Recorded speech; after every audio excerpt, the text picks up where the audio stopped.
Seja bem-vindo à Liga dos Leigos, onde pessoas semi-aleatórias discutem assuntos que não dominam. Boa noite a todos. A Liga dos Leigos está reunida hoje para discutir o filme de 2023 Tetris. Dirigido por John Baird, estrelado por Taron Egerton, o filme da Apple TV Plus gira em torno da história real envolvendo a disputa do empresário Hank Rogers pelo direito de trazer para o Ocidente o jogo Tetris, originalmente desenvolvido na União Soviética. Para discutir essa obra comigo, Zeno Stoico, estão aqui Salazar Luso. Olá, tudo bem? E Pepe Peripatético.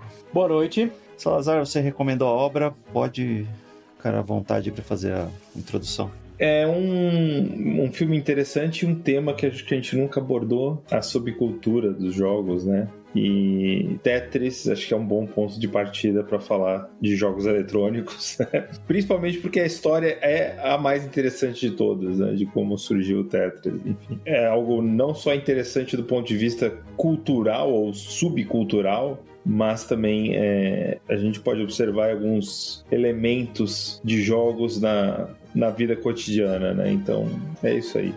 O filme, o que vocês acharam do filme em si? Eu acho um filme bem divertido, né? Bem entertaining, como o Pepe gosta de falar. Foi competentemente feito. Para os padrões históricos de Hollywood, é relativamente aderente à realidade objetiva dos fatos. Houve, obviamente, um monte de floreamento, uma perseguição final lá e um agente da KGB malvado. Uma tensão artificial foi injetada. Eu acho que outro clichê que foi injetado totalmente artificialmente do Hank Rogers perdendo o recital de música da filha dele, porque ele estava na Rússia negociando os direitos do jogo, estava trabalhando. Então tem uns clichêzinhos, mas são mínimos em relação à complicada história do jogo, em particular, do desenvolvimento inicial do jogo pelo Alexei Pajitnov. Obrigado, Alexei Pajitnov, na União Soviética, e a negociação das licenças do jogo pelos americanos, ingleses e japoneses. Então, sim, é uma história interessante, porque eu realmente recomendo, é bem executado, tecnicamente é um filme bem feito, e a injeção de drama falsa é mínima, assim, ele não altera significativamente a história do jogo. Somente recomendável. O filme se passa em 1988, que é um momento que a União Soviética estava nos seus últimos momentos, né? Em 1989 o Muro de Berlim cai, e é uma coisa bastante pitoresca, né? Porque o cientista da computação lá, Alexei Pajitnov, que desenvolveu o jogo originalmente sozinho, né? Nas horas vagas, ele era soviético, então toda essa questão de propriedade intelectual, direitos e tudo mais, é tudo muito obscuro na União Soviética, né? Na União Soviética as pessoas simplesmente trocavam os jogos uns com os outros e estava tudo certo. Quando empresas ocidentais, né, inicialmente lá, a Andromeda Software, é isso? Andromeda Software do Stein, né? Que Stein, é uma empresa que licenciava jogos da Europa Oriental para o Ocidente, descobriu o jogo, fez um contrato inicial, e o personagem principal do filme, Hank Rogers, tomou contato com o jogo e resolveu licenciar ele para o Japão. E aí, através disso, ele chegou na Nintendo. Então é um momento bastante interessante. Um aspecto interessante aí que precisa ser sempre reexplorado, e por isso que o filme vale também, é interessante que o ponto de contato do Ocidente, especialmente o Reino Unido, a Inglaterra, com o mundo, com a cortina de ferro, era a Hungria, né? Que era surpreendentemente, digamos, mais fluida em termos econômicos, da iniciativa privada, que o resto do bloco soviético, né? Dois países que precisam sempre ser revisitados, que eles tinham iniciativas interessantes ou de propriedade privada ou de livre de empreendimento, só a Hungria e a Iugoslávia. Então é interessante que ele usava esse ponto de entrada, tanto que o jogo se disseminou, como o Zeno apontou, organicamente, né, a partir da Rússia, né, dentro da União Soviética, da Rússia para o resto da União Soviética e dali para o resto do bloco por trás da cortina de ferro, sendo o ponto de contato a Hungria. Curioso, né? Isso, imaginaríamos que fosse a Alemanha, né? Já que Berlim é bem dividida, né? Tinha alguns metros entre um lado e o outro. Mas o grande problema de Berlim é a tensão artificial que se formava em Berlim, devido ao ponto de contato de um país artificialmente dividido, né? Após o final da Segunda Guerra, que era a Alemanha, e a necessidade, na verdade, do bloco soviético de manter um nível artificialmente alto, tanto de pseudo-prosperidade na Alemanha Oriental, quanto de controle absoluto, né? Então, em certa medida, a Hungria voou fora do radar por conta disso, né? Abaixo do radar por conta dessa necessidade. Mas só isso já é muito interessante, né? É evidente que os aspectos étnicos da negociação das licenças com o chairman da Andromeda Software, que comprava os jogos da Hungria licenciar os jogos ao custo mínimo, mas tentando maximizar o lucro, isso por si só já é divertidíssimo, né? E obviamente depois a ligação dele com o grande magnato Robert Maxwell, né? Pai da famosa namorada barra aliciadora barra cafetina do Jeffrey Epstein. Olha só. Da Ghislaine Maxwell. Tudo está conectado, né? Tudo está conectado. Esse é um aspecto interessante. Mas o que é interessante do jogo é a maneira orgânica como ele se difundiu, né? Uma das falas, que obviamente você não tem registro dela, mas daquele membro do comitê de comércio exterior da União Soviética reclamando pro Pajitnov, né? Porque o seu jogo diminuiu a produtividade da União Soviética inteira, sim. né? Que todo mundo quer jogar. Porque quem já jogou Tetris entende claramente a natureza desse processo viciante, né? Impressionante. A gente vai falar mais de jogos, da natureza de jogos, quando expandiu o assunto, mas é impressionante essa natureza orgânica disso. E uma das coisas que aparece no começo do filme que é legal, que o Hank Rogers, que era um programador de jogos, ele tentou fazer uma versão de Go, que eu não sei se vocês jogaram, é um jogo difícil pra caramba. Difícil pra caramba. Jogo difícil pra caramba. Quem é xadrez difícil não tem ideia. Xadrez está para Go como dama está para xadrez, né? E obviamente não teve muito sucesso, né? O jogo dele de Go, né? Mas quando ele viu o Tetris, ele ficou mesmerizado, né? Assim, um negócio uau, entendeu? Sim. E todo mundo ficou, né? Num trade show, que assim, uma coisa isso, trade show. Também da época, né? As pessoas conheciam as coisas novas nesses trade shows, essas grandes convenções, né? É um evento isso. Hoje, isso é impensável, né? Mas começou tudo numa convenção. Sim. Onde foi? Foi na Las CES, Vegas. né? Las Vegas. Foi CES mesmo? Acho que Consumer Entertainment. Electronic Show? CES, não. Eu acho que é isso, Consumer Electronic Show. Deixa eu procurar na internet. Consumer Electronic Show, isso mesmo, gente. Consumer Electronic Show. Electronic Show, que era o evento, né? Você não tinha essa difusão orgânica. Até porque uma coisa que eu discuti bastante com o Zeno em privado, e hoje em dia você tem uma modalidade nova, porque você não apresenta mais os eventos, e você também não apresenta mais oficialmente pela internet. Tem os famosos vazamentos, que são obviamente coordenados pelo produtor, pelo criador do produto, entendeu? Para alimentar um pseudo-orgânico buzz antes que ele seja lançado. Vazou. Fala, nossa, que incrível, né? Todo mundo vaza o tempo todo. O serviço de segurança que você tem de segurança aposta, então, porque vaza o tempo todo. Né? Os vazamentos da época, não, vazou, falando, vazou o tempo todo. Pois é uma peneira, entendeu? Uma peneira completa. Então, isso foi engraçado. E o cara mesmo tem uma história muito curiosa, né? Ele nasceu no Holanda, depois ele cresceu em Nova York, aí ele foi fazer faculdade no Havaí. Conheceu a namorada. E não é conhecido como a meca mundial, como diria o Salão, não é a meca mundial da engenharia. Da academia, né? Da academia, e acabou conhecendo uma japonesa no Havaí, se apaixonou por ela, casou com ela e foi morar em Tóquio. Né? Não, e o filme agora falando meta comentário sobre o filme, é um filme raro de ação afirmativa inversa, porque o cara, o Hank Rogers, ele tem descendência indiana, alguma coisa assim. Eu tava lendo. E o cara que interpretou ele totalmente branco, Irish, sei lá, o ator. Welsh, ele é galês. Galês. Isso é verdade, ele é galês. Então, uma ação afirmativa ao contrário. Outra coisa que a gente pode falar do filme é que é um filme, uma ode ao capitalismo, né? Porque todo mundo sai feliz de uma negociação lá. É uma história relativamente simples, né, se você for ver em termos de plot, porque é a disputa contratual lá pelos direitos do jogo. Assim, nada menos emocionante do que isso. Eles conseguem transformar isso num filme de espionagem, praticamente. Exatamente, por isso que eles tiveram que injetar essa falso drama dos agentes malvadões da KGB, indo atrás do diretor da Elorg. Eu lembro que estava assistindo com a Pepita, eu comecei a rir. Como é que era o nome? Eletrotechnorg, é isso? Esses nomes soviéticos que eu adoro. Você lembra quando a gente fez o episódio? A gente fez o episódio do Red Plant, né? A Gosplan, né? Entendeu? A Elorg. E assim, um negócio interessante que eu fui ver o Hollywood Historian, né? Que ele sempre analisa filme, falando que realmente uma parte da disputa foi que inicialmente o Stein tinha assinado um contrato no qual dava ele os direitos sobre computadores e ele, muito compreensivelmente, né, sem surpresa nenhuma, né, Salazar? Ele considerou que a licença para computadores incluíam videogames, porque videogames tinha um processador é um computador. Sim. Aí o diretor Delorge, que é o contrário do filme, onde ele aparece sendo ostracizado, ele apanha de KDB, nada daquilo aconteceu, ele, pelo contrário, disse que era um negociador astuto, né?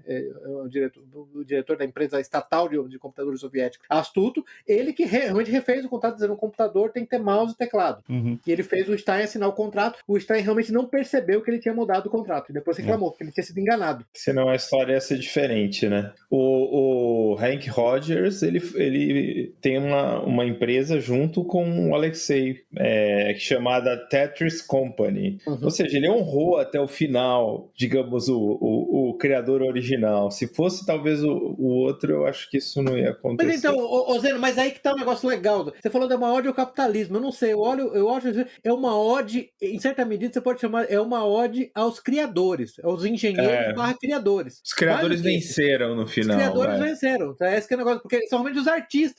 É uma coisa que eu quero até discutir aqui. Videogame é arte. Eu acho que todo mundo aqui concorda. Tem arte, sim. Claro que videogame é arte. Entendeu? E são dois artistas. Tanto que aquela história deles terem ficado muito amigos, muito rapidamente, segundo os historiadores que foram... É verdade. Eles realmente, os dois ali, o Pajitnov e o Rogers, ficaram amigos assim, muito rapidamente, por serem codificadores de jogos, serem projetistas de jogos. Entendeu? Foi interessante. Mas o que eu falo de Seu Modo ao Capitalismo é que é uma história onde todo mundo, o criador se deu bem. Normalmente histórias de criadores se dão mal, né? O criador do Super-Homem morreu na miséria, o criador do Batman foi chutado lá, os criadores do Batman foram chutados de lado lá, o Bob Kane apagou eles da história.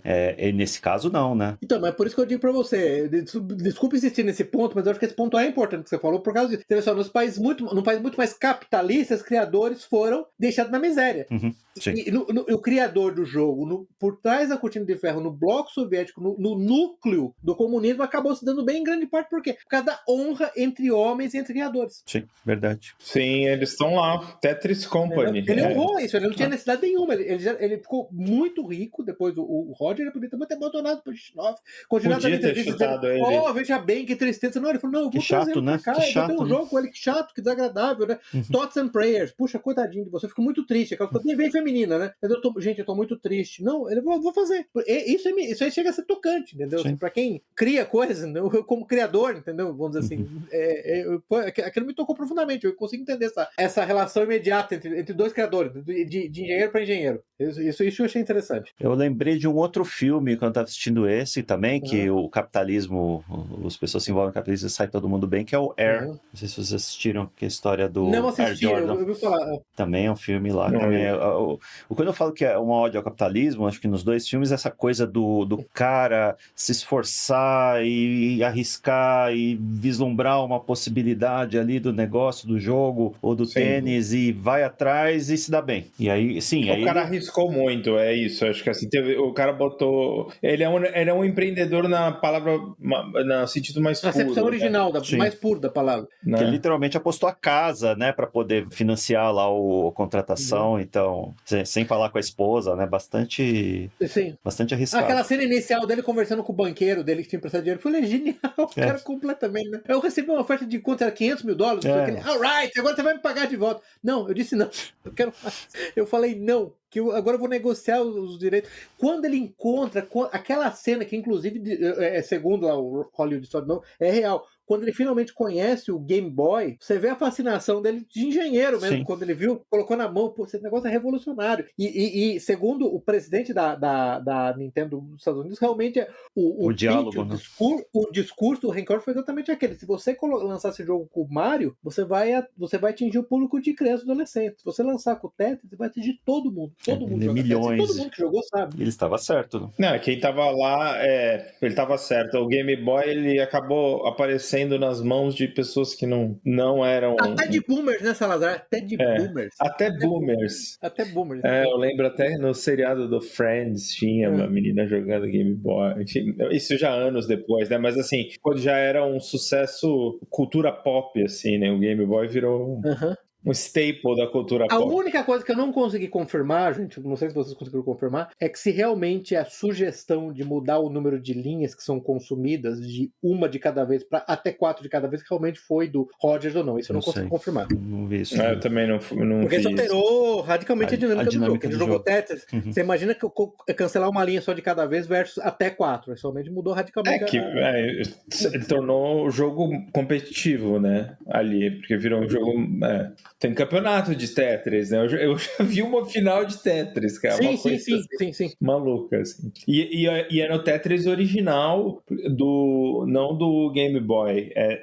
Esses campeonatos são feitos no Tetris original do Nintendo, que é o que eu tinha na época. Do Nintendo. Do Nintendo, né? Que tem para arcade, né? Porque originalmente foi no computador soviético, que inclusive era feito com caracteres, né? Não era nem gráficos, né? Ele mostra lá no filme. E isso eu não sabia, mas eu imaginava, porque assim, display gráfico era um negócio muito caro. Sim, era um computador soviético, né? A gente chegou quando a gente estava estudando pro episódio novo do Red Planet, a gente chegou a discutir, né, Zeno, sobre a indústria de computadores soviética, que ela realmente chegou até avanços significativos, né? Até com a tentativa de um processador trinário, eles em algum momento eles desistiram, decidiram que não podiam competir, resolveram que, na verdade, a morte da indústria de computação soviética foi tentar copiar os americanos. Né? Os americanos, em particular, IBM, Burroughs, né, Control Data, todas as empresas, né? Na verdade, eles tiveram designs muito interessantes. Por um tempo, eles tiveram um certo sucesso. Mas em 88 eu já estava no final lá da rabeira. Daí já da rabeira. Tanto que aquela cena do Gorbachev falando com o Robert Maxson, em certa medida, aquela cena não é real per se, mas algo similar aconteceu, que naquele momento o Gorbachev, que realmente, segundo, de novo, lá o texto do Hollywood Story, estava acompanhando negociações, estava acompanhando com um canto de olho, mas sabendo, olha, eu tenho a minha preocupação aqui. Tinha acontecido, né, um pequeno incidente chamado, num certo lugarzinho chamado Chernobyl. Um pequeno incidente, uma coisinha mínima, entendeu? E depois tinha um segundo plano desagradável que o país estava se desfazendo, entendeu? Então, literalmente. Veja bem, né? A despeito da CIA garantir que a União Soviética continuar por mais 25, 50 anos, né? Entendeu? Todas as projeções, né? O Paul Kennedy, né? Acho que era o Paul Kennedy que chegou a lançar em 87, 88, falando, projetando o crescimento soviético até 2050, não sei o quê. O Haddad também fez nessa época uma o Haddad fez também, é verdade. Uma tese. A tese do Haddad, é verdade. Pois é, você deu projetando a União Soviética com colônias em Júpiter, não sei o quê. Não, pois é. Tendo 2 anos depois ele tinha acabado. Então, realmente, assim, nesse particular, o filme é muito interessante, é altamente recomendado. Realmente, a Apple TV acertou muito. Eu acho que pelo tamanho, pela dimensão, a maneira como levou abaixo do radar, ele passou por um monte de patrulhas, como o Salazar colocou, né, do filme. Isso tudo ajudou bastante também. É uma pena que é um serviço pouco conhecido, né? Assim, muita gente não tem acesso. Pra quem não assina Apple TV, eu não sei. Não foi lançado no cinema, né? Tem todos os problemas, certo? Mas é um streaming mais caro, né, o da Apple. Não, né? custa R$15 por mês. É que é meio obscuro, né? No Brasil... Eu acho que agora... Então, depende... Eu, por exemplo, comecei a assinar Apple TV porque eu comprei um Apple TV lá nos Estados Unidos e você ganhava um ano grátis. Entendeu? O que acontece quando você compra um iPhone no Brasil, um iPad também você ganha, não sei se é um ano, alguns meses grátis. Mas é um serviço que tem pouco conteúdo, né? Tem alguns originais de qualidade lá, mas não é um negócio que tem toda semana uma coisa nova para assistir, né? Cada vez que você adiciona alguém na família, você ganha um mês. Aí eu adicionei meus filhos, eu ganhei, sei lá, acho que 3 meses. Enfim. Isso há um enorme debate, eu tenho com o Salazar, sobre a qualidade dos originais da Apple TV, em particular Foundation, né? Foundation. Eu tô esperando o seu veredito da segunda temporada aí. Porque... O No Foundation, pra quem lembra eu achei a primeira temporada superior ao livro do Isaac Asimov. O Isaac Asimov eu não acho. Ele é overrated. Ele é overrated, sobrevalorizado, como é superestimado, né? Eu acho realmente. Ele é um puta de um esquisitão, tá? Um esquisitão. E eu acho ele não tem uma dimensão. Como ele não tem uma dimensão espiritual e emocional, os livros dele são profundamente frios. Não, a questão do Asimov, o Clarke e outros escritores clássicos que são científicos, até o Philip K. Dick, é que eles são caras de sacadas, daquela sacada. A sacada das 3 leis da robótica do Asimov é excepcional, né? Eu nem colocaria o K. Dick junto com esses outros dois, tá? Mas tudo bem. É que o Philip K. Dick, os romances dele são confusos, né? O romance da origem Blade Runner é super confuso, super esquisito. Sim. Ele se dá bem muito mais em contos, né? Histórias curtas, que é aquela coisa, tem uma sacada, tem uma ideia aqui. E se eu tivesse um órgão da polícia que prevesse o futuro, né? Como é que ia ser? Que é o Minority Report, da origem do Minority Report, que é um conto bem curto, bem diferente do como ficou o filme, mas eu acho que o Asimov é isso, né? Ele tem essas sacadas, a sacada que dá origem ao Foundation, que tá distorcendo, estamos fugindo totalmente do tema aqui, mas Não, só não para importa. encerrar. Não importa, não. Assim, o ponto do Asimov, eu acho que é interessante porque quando o Salazar for falar de algum jogo, o que configura? Para mim, a diferença de um bom jogo, um jogo entertainment para arte, porque tem aquele aspecto fundamental de comunicar, fazer a mimese da natureza humana, ter um recorte da natureza humana, que você vê isso no K.D., que vê isso menos, claro, no Arthur C. Clarke, e não vê nada disso no Asimov, porque o Asimov, na verdade, é o original I fucking love science. Né? Todo o futuro dele, a humanidade faz tudo it's all about science, bro. Science resolve tudo, entendeu? Porque todos racionais, racionalidade, entendeu? Então, esse aspecto é interessante no Foundation. Tá? A primeira temporada eu realmente achei superior aos livros. A segunda eu confesso que eu só li o primeiro livro do Foundation e não vi a série. Eu não gostei. Não, eu vou te falar, a primeira temporada do Foundation é superior aquele negócio de psicohistória. Eu não sei, acho que eu não entendi. Enfim. Assim, o próprio Asimov, depois de anos, com tudo que se aprendeu, com tudo que se descobriu sobre teoria matemática do caos, ele admitiu, depois da entrevista, que não, realmente a psicohistória não faz sentido, é impossível, né? É inviável, por tudo que a gente sabe de teoria do caos. Né? Ele falou, em certa medida, eu escrevi o livro numa época de mais, qual que é o termo? Ingenuidade, vamos dizer assim, é quase ingenuidade epistêmica. Na verdade, é a humanidade saindo do positivismo, né? Da ciência positivista, onde a ciência resolve tudo, provar tudo, resolver tudo, para, na verdade, as incertezas começaram a ver até mesmo com a física quântica, né? E depois com teoria do caos e outras incertezas matemáticas. Então ele pegou essa época específica. Mas eu acho que a série trabalhou bem isso. Ela conseguiu desacoplar bem essa questão, esse enquadramento que o Asimov fez e fez uma obra na primeira temporada. Na segunda temporada, o que aconteceu foi injeção de conceitos woke. Basicamente, você lembra do Berlioz, né? O Salazar, que por acaso é o Belisário, né? O general romano Belisário, né? O general bizantino Belisário, que é um grande general do império, não sei meter o Berlioz tem um marido. Vai tomar banho na sua. Esquece, se for o terceiro episódio. O Salazar, eu nem assisti até agora mais do resto. Lançaram uns 4, 5 episódios. Eu falei, o cara tem marido, que é isso? O cara é um general respeitadíssimo do império, o cara tá faz favor. Tem uma série do Apple TV que eu tenho vontade de assistir, que eu não tive tempo ainda, aquela Silo. Não sei se você viu. Tem a Rebecca Ferguson. A Rebecca Ferguson, né? Eu tenho vontade de assistir da Rebecca Ferguson. Mas fora isso, não tem mais nada interessante na série, viu? Você assistiu? Cara, eu vi os trailers, não assisti, não. Severance é uma boa série. Severance é legal, eu gostei do Severance. Severance eu recomendo, tá? Invasion eu não recomendo. Não, é muito ruim. Invasion você fica com raiva das pessoas. Arrastada, é uma série muito arrastada, então não vale a pena. Mas para não sair muito, nós saímos um pouquinho do coisa, mas voltando. Então, assim, talvez para quem não tem o Apple TV, tem coisas interessantes. Esse filme realmente é interessante. Até realmente eu recomendo. Severance eu vi coisas boas, muito boas. Eu recomendo. Severance realmente recomendo. É uma proposta intrigante. Acho que é um negócio que eu ia gostar. Eu ia gostar. É uma série dirigida pelo Ben Stiller, né? Impressionante. Isso. Que é um esquisitão, na verdade. Esquece, mas ele é muito esquisito. Ele é muito mais profundo nas perspectivas dele do que aquela personagem, aquela perspectiva externa dele de palhaço que ele tem. A família toda tem muito disso, né? O pai dele, todos eles tinham muito disso. É impressionante. Eles são muito mais profundos, muito mais complexos do que eles transparecer nas personas deles de Hollywood, mas pra ganhar dinheiro. Então é uma família interessante e acabou sendo um diretor interessante. Eu realmente recomendo. O Zé, não sei que assistiu também, eu realmente recomendo. Eu gostei bastante. Não, eu ia voltar pro Tetris e começar a falar um pouquinho sobre o impacto aí sim do jogo, né? Que eu acho que é importante, né? Exatamente o ponto que a gente talvez quem não esteve lá não sabe o que foi, mas assim, o impacto do jogo, acho que foi o primeiro jogo eletrônico popular, assim como se fosse um jogo de cartas, só que em forma eletrônica. Apelo universal, isso que eu tô querendo dizer. Apelo universal, exatamente. Não é um jogo para criança ou para adolescente. Exatamente. Tem que lembrar que todos os jogos até então, eles tinham estritamente um apelo infanto-juvenil, né? E o Tetris é uma abstração total, né? E é um jogo que só funciona se for jogo eletrônico também, é uma coisa maluca, né? Então... esse é um excelente ponto, sim.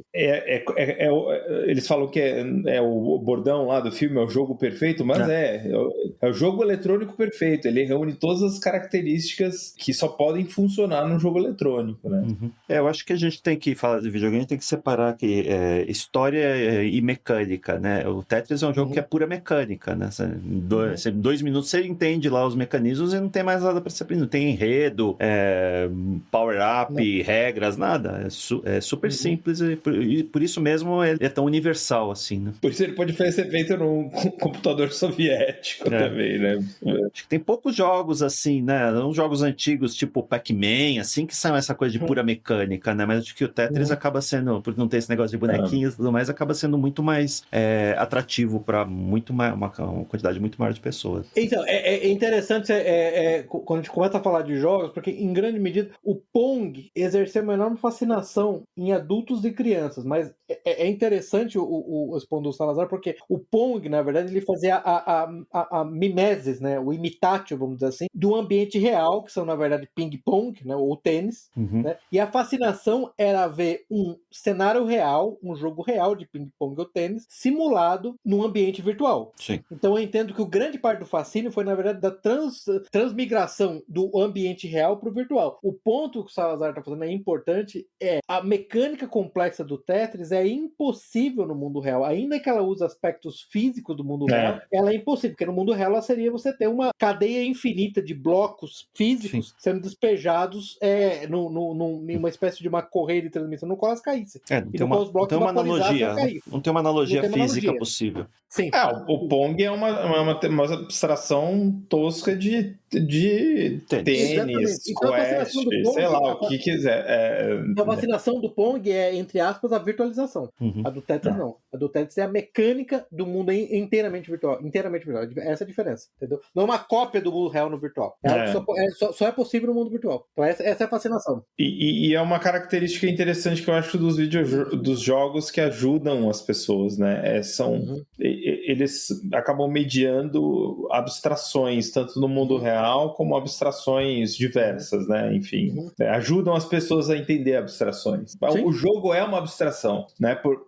Hoje em dia a gente tem jogos muito realistas, talvez isso esteja esse aspecto está cada vez menos interessante, né? Para o intelecto, mas ele existe. Então, mas eu acho que esse é um ponto que eu queria tocar. Obrigado, eu tô quase 30 e poucos minutos, é um ponto perfeito para tocar para mim numa questão primordial, que em certa medida, para quem eu acho que é ouvinte do podcast, vai talvez surpreender, não sei se com todos nós, mas eu acho que até vão concordar comigo, mas pelo menos comigo, porque vocês são tradicionalistas, não sei o que, então vocês consideram videogames um mal absoluto, um net negativo da sociedade? Não, absolutamente não. Eu vejo o contrário. Numa sociedade misândrica, né, ginocêntrica, moderna, em certa medida, os jogos eletrônicos são um dos poucos caminhos para um garoto, praticamente garotos e grupos de garotos se expressar, terem modelos positivos e terem uma noção positiva de sucesso, de resolução de problemas, de formação de times, de uma noção básica de vencer dificuldades. Eu diria que eu quase chego no ponto de falar, no Ocidente em particular, se não fosse pelos videogames, o número de garotos, né, ou jovens adolescentes funcionais seria menor, não seria maior. Evidentemente que é um problema quando os jogos chegam a ponto de absorver a vida de um garoto no qual ele não faz mais nada, é um problema. Mas aquela velha... Qualquer remédio em excesso é veneno. Agora, dizer que os jogos são intrinsecamente ruins, aquelas coisas que você tem de conservador, entre aspas, típico vendedor de curso, né? Fumando charuto, não, você não pode jogar, não, isso não é verdade. Se você tem um filho em particular, você tem que jogar com ele, você tem que deixar que ele jogue. O momento que ele está jogando é um teste de habilidade, de capacidade, no qual ele não tem como se esconder. Ou ele é bom no jogo, ou ele não é. E os outros amigos dele vão ver, você tem uma régua básica onde você pode se medir, onde ele pode se medir e os outros garotos podem se medir. É uma série de aspectos positivos, rituais masculinos. Se você quiser voltar até o próprio Joseph Campbell, você lembra daquela entrevista, O Poder do Mito, lá que depois virou um livro, aquela série de entrevistas, né, que ele fez com o Bill Moyers? Vocês lembram, tem uma cena que ele fala algo do tipo assim, quando você vê nos jornais, assim, sei lá, os garotos se matando, gangues, não sei o que, o que você pensa? É algo desse tipo. Ele falou assim, sabe qual é o problema? No mundo moderno, os homens não têm rito de passagem. É verdade. Os garotos, como é que você passa da infância para a vida adulta? adulta, entendeu? Então, em certa medida, os jogos, aí a gente pode entrar naquele ponto que eu tenho certeza, eu conheço o Zeno deve ter lido o livro do Ruizinho, ou tentou ler aquele livro chato pra caralho do Ruizinho. Eu li. Eu também li. Parabéns. Caralho! Salva de palmas. Gente, é categoria de livro que eu considero importante, mas chato pra cacete. Entendeu? É importante, é chato. Concorda, Zeno? Sim. É importante, mas é chato. Então, aquele aspecto agonístico, né, do agon lá, da competição do jogo é super importante, é super pra formação do caráter masculino. Os meninos, em particular, precisam disso. Então, assim, ao contrário do que todo mundo imagina, os jogos são um net positivo na sociedade. Por exemplo, o modelo chinês, onde você limita o número de horas que as crianças jogam por dia, muito provavelmente é um aspecto muito importante para você controlar isso, mas o banimento total disso não ajuda, em particular os garotos, não ajuda. Tem 2 pontos aqui que eu vou concordar com você. Um é que o jogo hoje, não o Tetris, né, mas outros jogos, eles passam informações úteis para as crianças. Você vai jogar um jogo tipo Assassin's Creed Odyssey e te fala um monte de coisa lá da cultura grega, Esparta, que você talvez não encontre em outros lugares, né? Então, você acaba absorvendo alguma coisa, talvez desperte interesse para você aprofundar o estudo.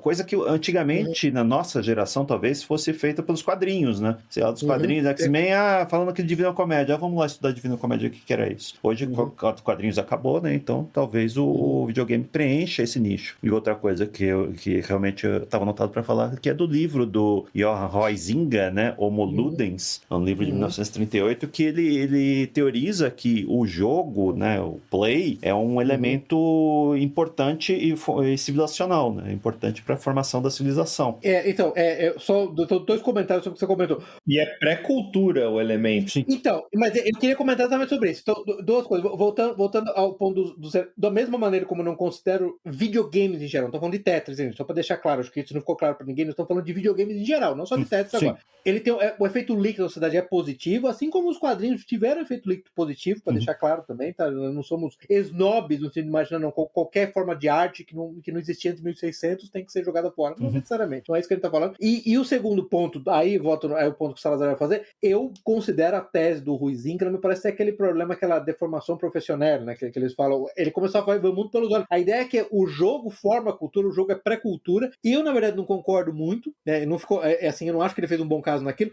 Aí teve o Roger Caillois, que escreveu aquele Man Playing Games, em 1961, que, na verdade, expandiu, ele escreveu esse livro, ele expandiu muito. O Huizinga, ele fez esse ponto que a gente pode até fazer uma definição do que ele considera jogo, né? Jogos, mas ele fala que, na verdade, os jogos, né, em último caso, eles são uma cogênese com a cultura, eles não são eles formadores da cultura, não são a pré-cultura. Ele tem, inclusive, uma qualificação muito boa das classes de jogos. E depois o The Ambiguity of Play, do Brian Sutton Smith, de 2001. Então, mas é interessante que o Ruizinga, apesar de eu achar assim como pelo visto falado do médico, que é um exagero a maneira como ele põe os jogos como fundador da civilização, ele fundou um ramo importante da sociologia e antropologia ao reconhecer a centralidade dos jogos. Inclusive, falar que até animais jogam, né? Sim. Até animais jogam a centralidade dos jogos na natureza, tanto animal e mais importante ainda humana, né? Que é primordial realmente para o ser humano, né? É curioso até quando você lê o livro, né? Apesar de ser holandês ou de inglês, né? Porque a palavra play, ela tem múltiplas conotações em inglês, né? Play pode ser brincar, pode ser jogo, pode ser representar um papel, pode ser tocar um instrumento. E ele toca no livro, ele fala de tudo isso, né? Como que o jogar, né? Os jogos de palavras podem ter dado origem à filosofia, né? As pessoas ficam fazendo jogos de perguntas e respostas, e isso leva à filosofia. O tribunal, a poesia, né? Poesia, a lei, guerra. Tanto que os capítulos são... Para quem não leu, né, que a gente um capítulo é Play and War, o outro é Play and Law, Play and Contest as Civilizing Functions, né? Play as Expressed... sim, tem muito exagero, claro, né? Mas assim, na questão do tribunal, né? Sim, é uma disputa ali entre os representantes, advogados, né? Para ver quem que não está em busca da verdade ali, né? Quem vai ter a melhor performance. É mais ou menos isso. Mas eu acho que o grande papel desse livro é ter estabelecido play de uma forma E play é né, a palavra em inglês que realmente tem um sentido muito abrangente. Talvez em neerlandês, sei lá, qualquer língua original que ele escreveu, tem até um outro sentido, né? Que não seja o mesmo do inglês. Mas num sentido bastante abrangente, eu acho que tem um papel fundamental, acho que é antropológico, né? Isso, cara, isso eu tô falando pra você. Ele, na minha opinião, ele deu respeitabilidade antropológica, essa atividade humana que é o do jogo. Entendeu?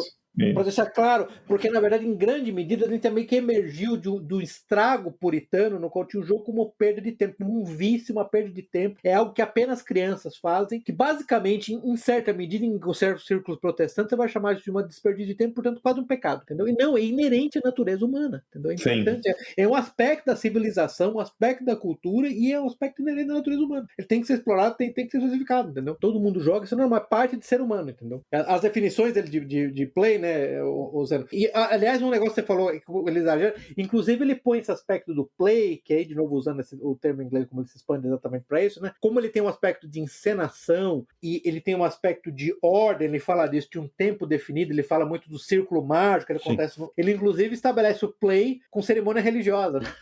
Que em certa medida é uma cerimônia religiosa, que tem as regras específicas, tem a ordem específica. Da ideia que a religião deriva tudo deriva do play, então aí começa, esse que é o ponto. Aí talvez seja um ponto também que eu não concordo, de que esse é o único elemento fundador, né? Isso, exato. Mas o Roger Caluá, o problema dele, quando ele vai analisar o Ruizinho Gates, o problema é criar essa culturogênese a partir do jogo e mais nada. É que nem quando a gente falou do René Girard, né? Tudo é mimese, né? Tudo é desejo mimético. Eu concordo. Mas eu acho que é bem interessante. Assim, o livro, quem não tiver oportunidade, é fácil de achar, mas é muito chato de ler, é muito chato. Mas é pega um resumo. Sim. Então, olha, gente, você tem que estar preparado. Eu até falar do... Como é que chama o cara lá? O Nigel Bigger tem um livro que um dia eu quero até resenhar aqui com vocês, que é aquele What's Wrong with Rights, que ele fala muito, ele ataca a ideia de direitos humanos, direitos na vida, ele ataca essa ideia metafisicamente, não sei o quê. O livro é importantíssimo, chato pra cacete. Escrito de maneira maçante. Então isso acontece, tá, gente? Isso é fato. Tem caras que têm ideias importantes tomar o escritor. Eu tava falando hoje com alguém que tava perguntando da minha conversão com o catolicismo, tava falando do Revolução e Contra a Revolução do Plínio Corrêa. Que é um livro muito bom. O livro é muito mal escrito. É muito repetitivo, é muito chato. Então isso acontece. Tem que estar preparado pra isso, né? Tem isso. Nem sempre o autor é um grande autor, né? Qual foi aquele... Eu acho que foi o primeiro episódio, foi do Eric Voegelin, né? Não, o nosso primeiro episódio foi do Igualdade. Você lembra do O Sonho Impossível? Porque eu lembro de ler o livro do Eric Voegelin, também achei chato, mas era muito bacana. Muito bem escrito, mas é chato, sim, eu achei chato. Não, do Eric Voegelin eu não achei chato, não, mas o Mensus Moldbug também acho que ele é chato, escreve muito bem, mas é chato. Não, para o Plínio Corrêa não escreve bem. O Ruizinho, eu não sei, eu não acho que ele escreva bem, o Zé não pode até falar depois, eu não acho nem que ele escreva bem. Não, é muito... Ele fica vasculhando todas as culturas lá, faz uma abordagem cultural bastante ampla, né? Nos esquimós lá, os povos primitivos fazem isso, os povos primitivos fazem aquilo. Gente, o livro foi escrito em 1978, daí ele fala dos negros. Como é bom ler livros pré-45, né? Como é bom ler. Livro pega... 1945 depois começou a estragar. Porra, Mas assim, voltando a falar um pouquinho do Roger que expandiu a ideia, não sei se o Zé não chegou a ler esse também. Eu comecei a ler, você não chegou nem. Mas eu achei interessante que ele faz um negócio que, bom, quem me conhece sabe que eu adoro taxonomias, né? Ele divide os jogos em 4 classes, né? Ele fala que, na verdade, o jogo pode ter elementos dos 4, pode ter elementos de mais de um. Mas ele fala de Agon, que é o jogo de competição, né? Então, eu dou um exemplo, é xadrez, no qual é puramente agonístico, né? Um adversário contra o outro. Tem o Aleia, os jogos de azar, de chance, né? Daí, sei lá, caça-níquel, né? O dados, né? Alguma coisa desse tipo. Mas tem um componente importante que o próprio Huizinga fala, que os jogos de azar, na verdade, eles eram vistos como uma espécie de método indireto de verificar quem era favorecido pela sorte, por exemplo, pelos deuses. Então não descarte isso. Tem um aspecto importante aí, né? Aí o terceiro é Mimicry ou Mimesis, né? Que são role-play, que aí a gente gente vai falar bastante, né, Salazar, dos jogos, quando a gente vai entrar nos jogos agora, nos jogos modernos. Então, Mimic, esse componente de mimeses é extremamente importante, né? E por último tem o Ilin, que é do grego, tipo redemoinho, né? Ou vertigo, né? Que são jogos que levam essa alteração de percepção, né? Não necessariamente Opa! Joga. Muito louco, um jogo muito louco aqui. Jogos tipo Santo Daime. Ayahuasca 2. Então, mas assim, o exemplo que ele dá engraçado que ele até fala de alucinogênio, mas assim, montanha-russa, vira-vira, jogo de vira-vira, jogo que geralmente não são jogos, né? Jogos no sentido de brincadeira, né? Mas aí que tá, né, Zeno? Esse é importante. Quando a gente fala o play, né, o jogo tem esse aspecto. É brincadeira. O próprio role-playing tem aspecto de brincadeira, né? Tem aspecto de brincadeira. Você lembra que tem uma cena lá logo no começo do livro, quando o Huizinga, eu tô saindo um pouquinho do Roger Caló, voltando pro Huizinga. Mas você lembra que algum antropólogo lá fala que o filho dele tava brincando eu acho que era de trem com umas cadeiras? Lembra que daí uma hora o pai dele fala alguma coisa pra ele e a criança fala, se eles ouvirem, eles vão saber que não é verdade. Então a criança intimamente sabe que é mentira. Eu lembrei do episódio que aconteceu comigo, eu tava num treinamento de professores, aí eu tava ensinando lá como fazer dinâmica de grupo. Aí eu tinha um cenário e dividiu a sala lá em vários grupos, né? Aí o cenário era o seguinte, tem um prédio no centro de São Paulo que tá em condições precárias, e aí os grupos vão se dividir aqui e vão discutir o que fazer com o prédio. Aí tinha um grupo lá que ia ser a prefeitura, outro grupo é os comerciantes da região, outro grupo são os moradores, outro grupo é não sei quem, e aí vão lá os empreendedores imobiliários, aí vai lá, debate, o que faz, mas... Aí a conclusão depois do debate todo foi que tinha que demolir o prédio, porque ele era um risco lá, não tinha como consertar. Aí uma das professoras que estava lá no grupo dos moradores desatou a chorar. Vocês não têm coração! Meu Deus, o que eu vou fazer? A mulher entrou no personagem assim de uma forma. Catártico, catártico, tá vendo? Meu Deus. E assim, isso acontece, né, com as pessoas, é uma coisa muito louca. E isso aí tá no coração desses grandes manipuladores aí que tem esses... como é que é o nome desses caras? Coaching. Grandes manipuladores de uma fantasia. Aí eu vou entrar vou fazer o gancho com os jogos eletrônicos, né? Isso. Um elemento que é super importante para o ser humano é a fantasia, né? Assim, né? Aí entra a mimese, né? Eu quero ser, né, um guerreiro, eu quero ser não sei o quê, só que aí as pessoas se perdem. Obviamente, aí onde está o maior grau de manipulação, num nível que hoje eu acho que me preocupa aí a questão de ter a criançada não ter limites, né? Então, viver essa fantasia, até que ponto ela é saudável, né? E para você exercer um papel na sociedade, né? Interagir com outros seres humanos, sei lá, no jogo, versus ser controlado pela fantasia, né? Esse é um problema, acho que importante, que existe nos jogos hoje em dia, né? A fantasia é tão poderosa, tão imersiva, ela toma conta da criançada aí. Criançada não, adultos, né? Mas é por isso que eu concordo que um dos aspectos mais importantes para os pais, especialmente pais de meninos também, mas meninos basicamente mais importante, é que na verdade, dada essa capacidade quase catártica de absorção mimética que os jogos têm, ao invés de se cortar desse mundo, explora esse mundo com seu filho. Sim. No fundo, nos jogos você tem uma jornada de herói. Participe com seu filho da jornada de herói, entendeu? Não faz como nossos pais boomers, não faz como eles falam, isso é perda de tempo, tem que ir lá fora, vai lá no sol, não sei o que lá. Você não vai no sol com seu filho em primeiro lugar, então sim. Tem um componente social do videogame, tem que ser explorado, né? Faça a experiência, exatamente. Quanto mais você jogar com seu filho, menos ele vai querer jogar e mais tempo ele vai querer passar com você. Se você quer levar pro seu filho para fazer uma caminhada lá fora, o segredo é, se interessa pelo que ele se interessa, joga com ele, aí você vai ver que ele vai começar a ver você como um parceiro. Porque a jornada do herói é real. Outra coisa que queria lembrar aqui é que o pessoal condena o videogame, eu acho que é violência, porque os incels, não sei o quê. A mesma coisa era dita lá em 1954 naquele livro A Sedução do Inocente sobre os quadrinhos, do Frederick Wertham, que basicamente levou ao código de autocensura dos indústria de quadrinhos americana, né? Acabou com quadrinho de terror, tinha um monte de regras que precisavam ser seguidas. Ou seja, balela, né? Assim, nada foi provado ali, e censurar os quadrinhos não diminuiu a violência, né? Bom, assim, Zé, em particular, violência induzida por quadrinhos e games. Assim, vocês acabaram com os manicômios, vocês enchem crianças, adolescentes e psicotrópicos de SSRI, de todo tipo de droga. E aí vem reclamar do videogame. Isso não tem relação nenhuma com a violência. Ele vem reclamar do videogame. Pelo amor de Deus. Pois Aí, né? Pelo amor de Deus. Faça favor. Vocês estão criando uma geração completamente quebrada. Você está falando de crianças recebendo psicotrópicos fortíssimos. Entendeu? Bebês, literalmente bebês. Não, que o bebê ele está tenso, tem que dar Rivotril. Rivotril pro bebê. Criminoso. É criminoso. Tem que ser preso. Você tem que ser preso. Ele tem que cortar cana. Tem que passar o resto da vida ele cortando cana, ele lavando o banheiro. Mas eu cortei o Salazar, ele ia falar alguma coisa. Não, tô falando que eu achei que interessante o que o Pepe falou, de participar da fantasia, até porque senão o seu filho, ele vai, a criança, né, vai emergir de uma forma que você não vai mais conseguir participar. Aí você vai ser totalmente isolado, e aí aí eu acho um perigo. Acho um perigo porque tem gente que não volta mais.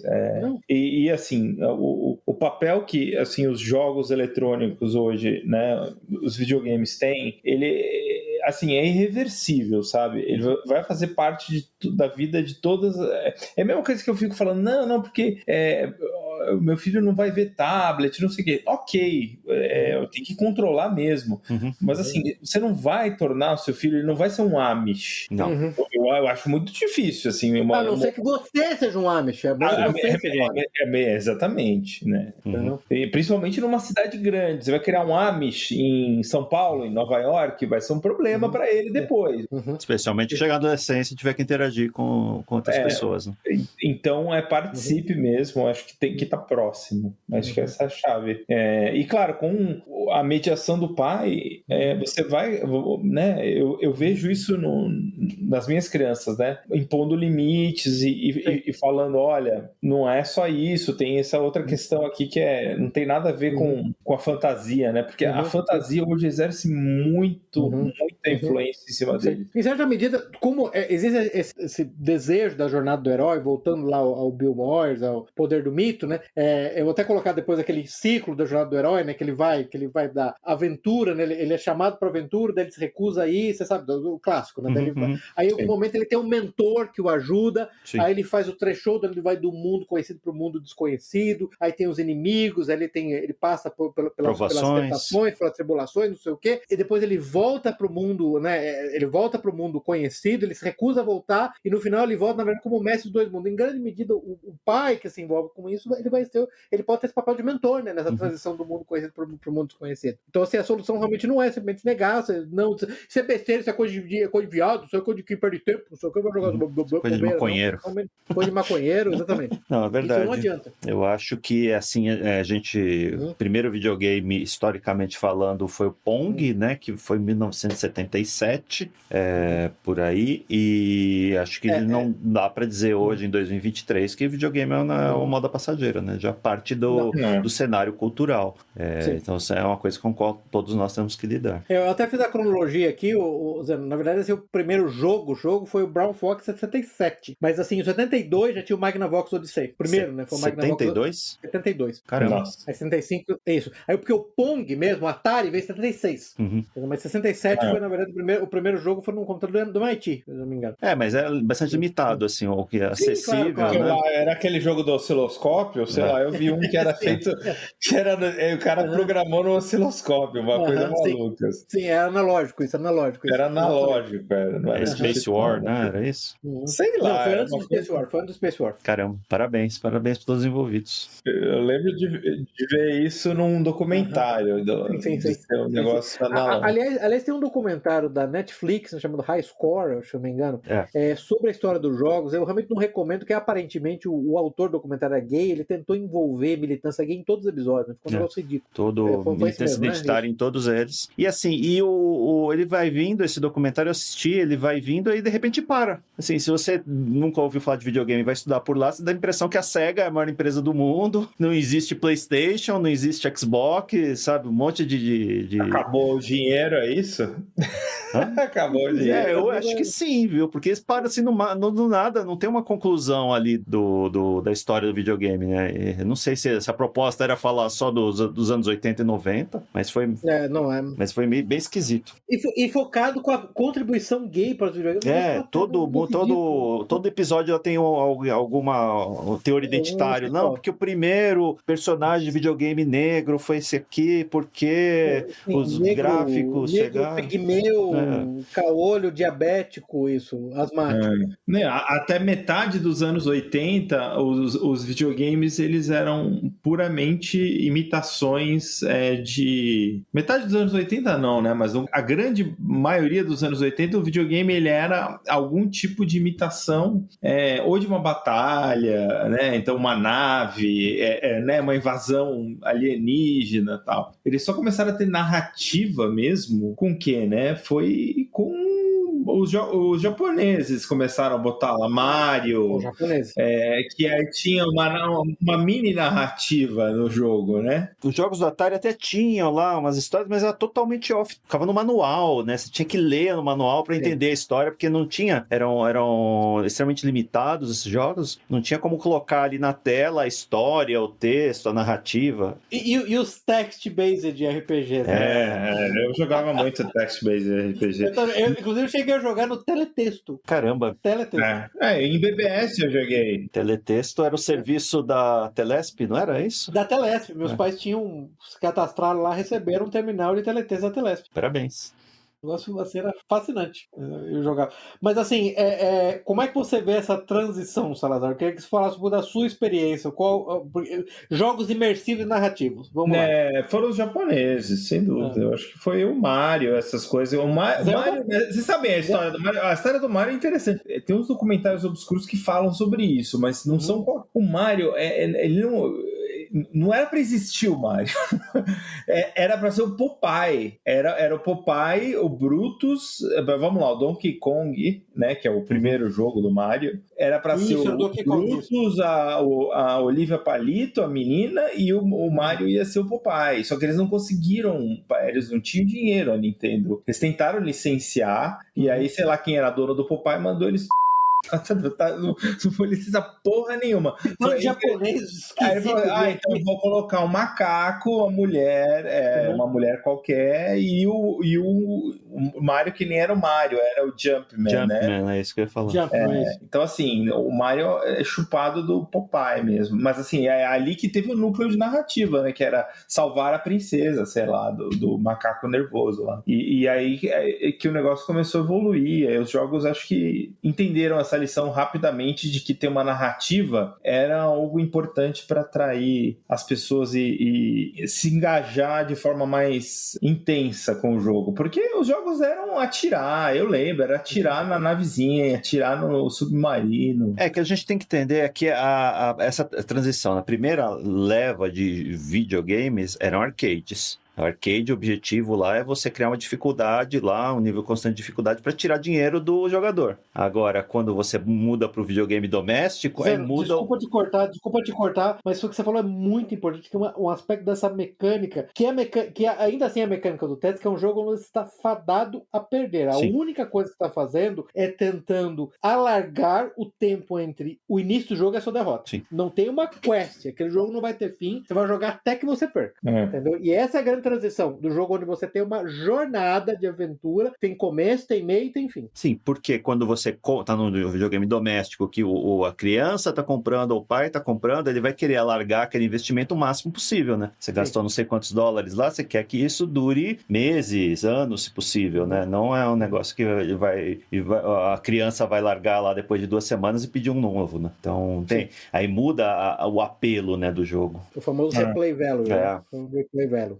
Os jogos americanos, eles imitavam muito, ou eram jogos de guerra, ou tinha muita coisa Dungeons and Dragons, eles queriam imitar. Foi a narrativa americana, porque você teve 2 grandes threads, né? 2 grandes linhas, a linha japonesa e a linha americana, né? Digamos ocidental, né? Mas é quase tudo americano. E eles aí seguiram o caminho de jogos de tabuleiro, né? Isso influenciou muito os jogos, né? Principalmente os jogos de roleplay, né? Que era tudo baseado em Dungeons and Dragons, no fundo, né? Mas assim, acho que a diversidade de jogos hoje ela é até menor perto do que a gente via no começo, né? No começo foi uma época de muita experimentação. Lembrem-se que tínhamos jogos pornô. Sim. Era muito comum. Isso. Entendeu? Que eu acredito que saíram da mente desses grandes pornógrafos, né? Poxa, eu botei um jogo de sacanagem, porque, pô, se você realmente.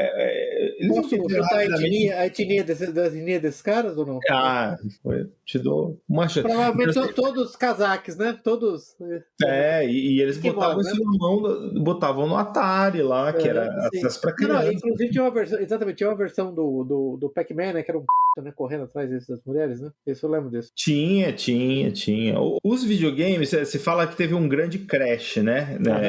Teve mesmo. Nos anos 80, né? No final dos anos 80, isso. Por causa da qualidade do software. Eu acho que a história é mais complicada que isso. Eu acho que, assim, os pais viram muita coisa ruim. Era uma época, realmente, que você podia botar um cartucho lá e tinha um assim, teve a qualidade caiu, tinha uma super oferta, né? E aí o mercado quebrou. E assim, era um momento em que as empresas precisavam produzir cartuchos, né? Então a gente tinha que ter um meio físico ali que era o transporte. Ao contrário hoje que você baixa da internet, né? Então a logística, tudo é muito mais fácil. Teve um marco dessa época que foi o jogo do ET, né? O jogo do ET. Obrigado. Você ia falar do ET. Obrigado, eu vou falar do ET. Não, que o jogo foi enterrado, né? O filme do ET... Mas fala do filme, porque acho importante você tocar nesse assunto. Como a tentativa de licenciar filmes levou a um colapso de jogos. O filme do ET lá em 1982 era o grande, assim, na época que você tinha 1 ou 2 filmes de verão, né? Eu tava esperando que ele ia faturar bilhões, realmente foi um sucesso na época. Aí fizeram um jogo lá às pressas, baseado no filme. O jogo era muito ruim, nada a ver com o filme, muito ruim, assim, até para os padrões da época era sofrível, encalhou nas lojas a ponto da Atari lá, que fez esse licenciamento, ter que enterrar um volume grande de cartucho no deserto, né? Não tinha o que fazer com aquilo, não tinha como reciclar, ninguém queria, não tinha como reaproveitar. Durante muito tempo, jogo adaptado de filme era sinônimo de jogo ruim, né? Jogo de baixa qualidade. Não, e assim, você tem que lembrar quem eram os pais dessas crianças. As crianças eram Gen Xers. Eu não vou falar se eu era um Gen Xer ou não. Todo mundo já conexão. Nós, eram nós. E quem eram os pais que estavam preocupados? Era uma geração muito complicada, entendeu? Então houve um shutdown, literalmente os videogames ficaram encalhados, porque os pais boomers estavam preocupados, a influência. Aí tinha coisa no Congresso americano já falando que o videogame era uma obra do Satã, né? Aquela coisa assim. Satanic Panic. Satanic Panic.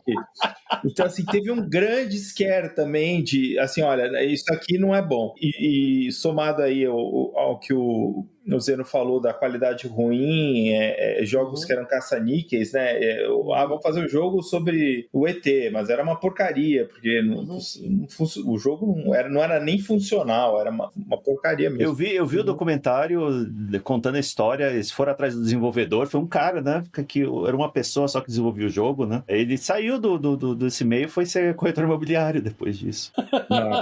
Destruiu a carreira dele, né? O cara tava lá, corretor, tava ganhando a vida. Ele tinha desenvolvido também aquele Yars Revenge antes. Ele fala que era um bom jogo. Eu gostava do Yars Revenge. Nossa, eu gostava muito do Yars Revenge. É da mochila helicóptero, né? Não. Tem uma mosca lá que atira. É tipo um inseto que atira. Yars Revenge? Yars Revenge.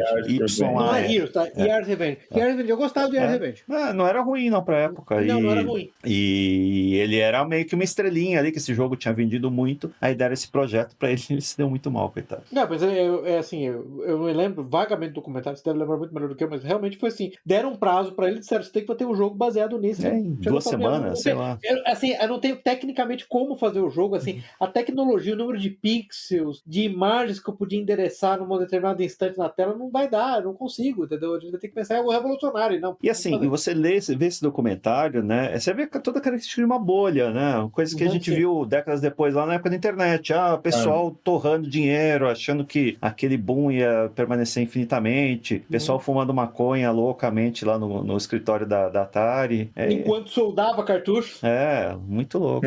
O Steve Jobs trabalhou na Atari, né? Sabia? Soldando placa de Pong. Então, isso aí é um negócio que deixou... Os engenheiros começaram a ficar enfurecidos, porque eles falaram, eles ficavam soldando placa de circuito impresso pra fazer cartucho. Tem aí, eu li a biografia lá do Steve Jobs que fala desse período aí. Mas enfim, aí depois deu um quebra-quebra, mas aí veio a Nintendo e salvou a indústria, porque aí ela recuperou o gênio narrativo. Não, e ela recuperou a confiança de quem? Quem que tinha dinheiro? Os pais. Os boomers E o apelo da Nintendo sempre foi ser familiar, né? Não tem quase não tem coisa com violência, não tem nada pornográfico, é tudo bastante família, né? Até hoje. O Zelda, vamos falar do Zelda, né? 86. Tinha o selo de aprovação da Nintendo, lembra disso?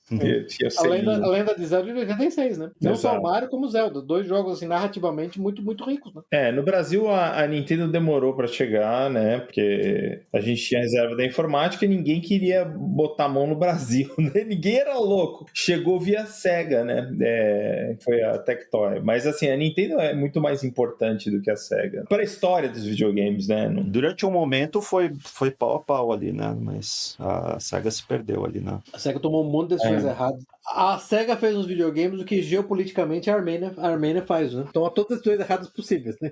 É incrível. A SEGA, como um concorrente da Nintendo, eu acho que ela fez bastante coisa interessante para popularizar outros gêneros de jogos, assim, né? Que a Nintendo talvez não tinha tanta vontade, porque ela era family friendly, né? Ela tinha aquela coisa mais edgy nos anos 90, que era importante você ser mais fora da caixinha. Mas assim, é tudo de uma forma muito ingênua, né? Muito bobinha, né? Mas enfim, eu acho que assim, os videogames têm uma história muito complexa. Vou falar do Solid Snake, do Metal Gear. Do Metal Gear. O Metal Gear é SEGA, não é? O Metal Gear era da Konami. Konami. É multiplataforma. Mas foi lançado no Dreamcast? Foi no SEGA? Não, assim, o primeiro Metal Gear foi lançado no MSX. Verdade, eu cheguei a ter um MSX. Verdade. Eu tive um MSX, então assim. Tem que lembrar que os videogames competiam com os computadores, né? Então você tinha os microcomputadores, quem não viveu, mas tinha MSX, você tinha Apple II, tinha uma porrada de microcomputador. Commodore Amiga, que era o Dream Machine para jogos. Eu cheguei a ter uma Amiga depois de muito tempo, era Dream Machine. Tinha um processador gráfico dedicado, um processador de áudio dedicado. Era alta fidelidade, sem dúvida. Exatamente. Então, mas a gente chegou a falar, o Metal Gear, por acaso, foi um dos primeiros jogos onde a gente viu representado uma Private Military Contractor, né? Lembra disso? Sim, os PMCs, né? Depois. Prigogine. O Prigogine, entendeu? Saudoso do Prigogine. Saudoso e saudosa memória estava lá, entendeu? Estava lá. Não, é verdade. Aí a gente entra assim, acho que é uma coisa bem interessante de falar dos jogos japoneses, e aí o Metal Gear assim, num cenário totalmente fantasioso, né, bem japonês, mas eles introduzem assuntos sérios, eu acho, assim, de vez em quando. Mas fica perdido, né, porque assim, é tanta fantasia, mas assim, o Metal Gear, por exemplo, ele falava muito sobre guerras em países fictícios, na África, né, mas assim, tinha um comentário ali sobre o que estava acontecendo no mundo, né? Na época, né? Então você tinha invasões americanas. Qual que foi? Granada. Foi aqui, Granada aqui, né? Que foi um negócio a guerra de 36 horas. É claro que dentro de um videogame você não vai falar de assuntos ultra sérios, né? Você tá vendendo pra uma criança, não tem nem sentido, mas... Eu perdi essa geração de videogames, assim, eu não tive Nintendo nem Sega, mas nessa época eu jogava muito no PC, né? E no PC você tinha muito simulador, né? Então tinha SimCity, Civilization, são jogos que tem uma riqueza toda própria, né? Civilization Civilization consumiu muitas horas da minha vida. Muitas horas de sono lá, de chegar virado na faculdade. Eu nunca gostei muito do SimCity em particular, nunca vi muita graça, mas Civilization... Eu também não gostava de SimCity. Absolutamente. Absolutamente. Civilization, fascinante. Sid Meier, uma absoluta lenda no mundo dos jogos. Isso, e aí começou as aspirações. Eu acho que assim, os videogames começaram a ganhar tanta importância e tanto clout, né? Que os caras, tipo esse Hideo Kojima do Metal Gear, eles começaram a virar grandes autores, né? Meio tipo cinema autoral, é videogame autoral. A gente já tem. São pouquíssimos, né? Mas tinha aquele maluco que era o que criou o SimCity, que fez um jogo, lembra que foi um hype absurdo? Spore. Eu comprei esse jogo. Era uma droga. Era uma droga, o jogo era uma porcaria. E não, porque o cara é brilhante, ele é um Midas do videogame. Eu acho que tem um ponto interessante aí que a gente, em ofícios criativos, assim, né? Você ter limitações é um bônus. Puxa, muito bom. Cara, porque muito os primeiros videogames, o Mario lá, ele tem bigode, por quê? Porque estava limitado a uma quantidade de pixels lá, eles precisavam colocar uma expressão, mas não tinha como, aí inventaram lá um jeito de ficar parecendo que tem o bigode. Cobria a boca, cobria o upper lip, né? O lábio superior. A mesma coisa você compara lá quando o George Lucas fez o primeiro Star Wars, que não tinha recurso, ele era um diretor desconhecido, cheio de limitações tecnológicas, limitações de todos os tipos lá. Ele fez uma obra, depois ele tentou revisitar lá quando foi fazer a Ameaça Fantasma, cheio de recursos infinitos, né? Dinheiro não acabava mais, tecnologia a mais moderna possível, e todo mundo que o cercava lá, um temor reverencial do cara, né? Ele não poderia ser contradito em momento algum. Então acho que quando você tem essas limitações, né, limitações tecnológicas, limitações do meio ali que você está tentando se expressar, isso é um bônus para você, isso estimula a criatividade dos times. Aquela coisa, né, a necessidade é a mãe da invenção, né, tipo, você tem limitações tecnológicas que acabam resultando numa explosão de criatividade, né. Sim, sem dúvida. Positiva, criatividade, né? Para superar as limitações, pois é. Exato. Que o autor do ET não conseguiu fazer com o jogo, por exemplo, não teve tempo, na verdade. Pois é. Nem sempre dá certo, né? Não, o que ferrou o ET, eu lembrei agora, eu vi esse documentário aí que os jogos... É o seguinte, o que cagou o cara foi o seguinte, ele teve uma reunião com o Spielberg. E o Spielberg, obviamente, como todo ego maníaco, né? Um cara tinha dirigido o filme mais popular do século, então, da história. Falou pro cara, não, porque o jogo tem que ser assim, tem que ser assado, tal. Ele saiu cagando de medo. E aí ele foi fazer um negócio lá usando mais ou menos, acho que as ideias daquela reunião, e deu uma porcaria, que não dava pra fazer. Não dava pra fazer o que o Spielberg tava já pensando no jogo como ele seria hoje, sei lá. Sim. Eu acho. E o cara se cagou de medo e fez uma merda de jogo. Foi isso, assim. Deu merda. O jogo foi literalmente enterrado num aterro, né? Os cartuchos. Vamos separar. É um negócio interessante. Assim, eras. Vamos pegar. Talvez a gente mesmo não possa falar. Assim, é uma divisão clássica de eras. Videogame. 1975 a 79. Na verdade, era a época do Apple II, do TRS-80, do Atari 2600. Tem algum jogo em particular que vocês viram que marcaram vocês? Que o Atari no Brasil foi mais anos 80, né? Um pouco depois, né? Tudo bem, mas vamos pegar pelas séries lançadas. Tá, saiu originalmente nessa época. No Brasil demorou muito, né? Lembra que o Brasil é um país ultra atrasado. O que me marcou nessa época foi o Missile Command, que era o que vinha de brinde no Atari 2600 lá no Brasil. E durante muito tempo era o único que eu tinha, né? Assim, não tinha... Salazar? Eu tenho até hoje, né? Eu tenho os jogos do Atari 2600 que eu gosto, é o Pitfall, que eu acho que ele... grande Pitfall. A minha fantasia de Indiana Jones, ela era realizada ali em parte, né? Do Pitfall. E tinha um jogo também que eu adorava, que era o River Raid.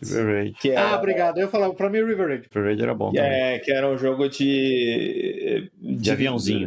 Um avião, exatamente, que você tinha que abastecer, então tinha algumas mecânicas ali. Uma estratégia ali, isso, umas mecânicas interessantes. E que foi programado por uma mulher. Viva as mulheres, um momento bom. Viva a inclusão. Se não fosse a mulher...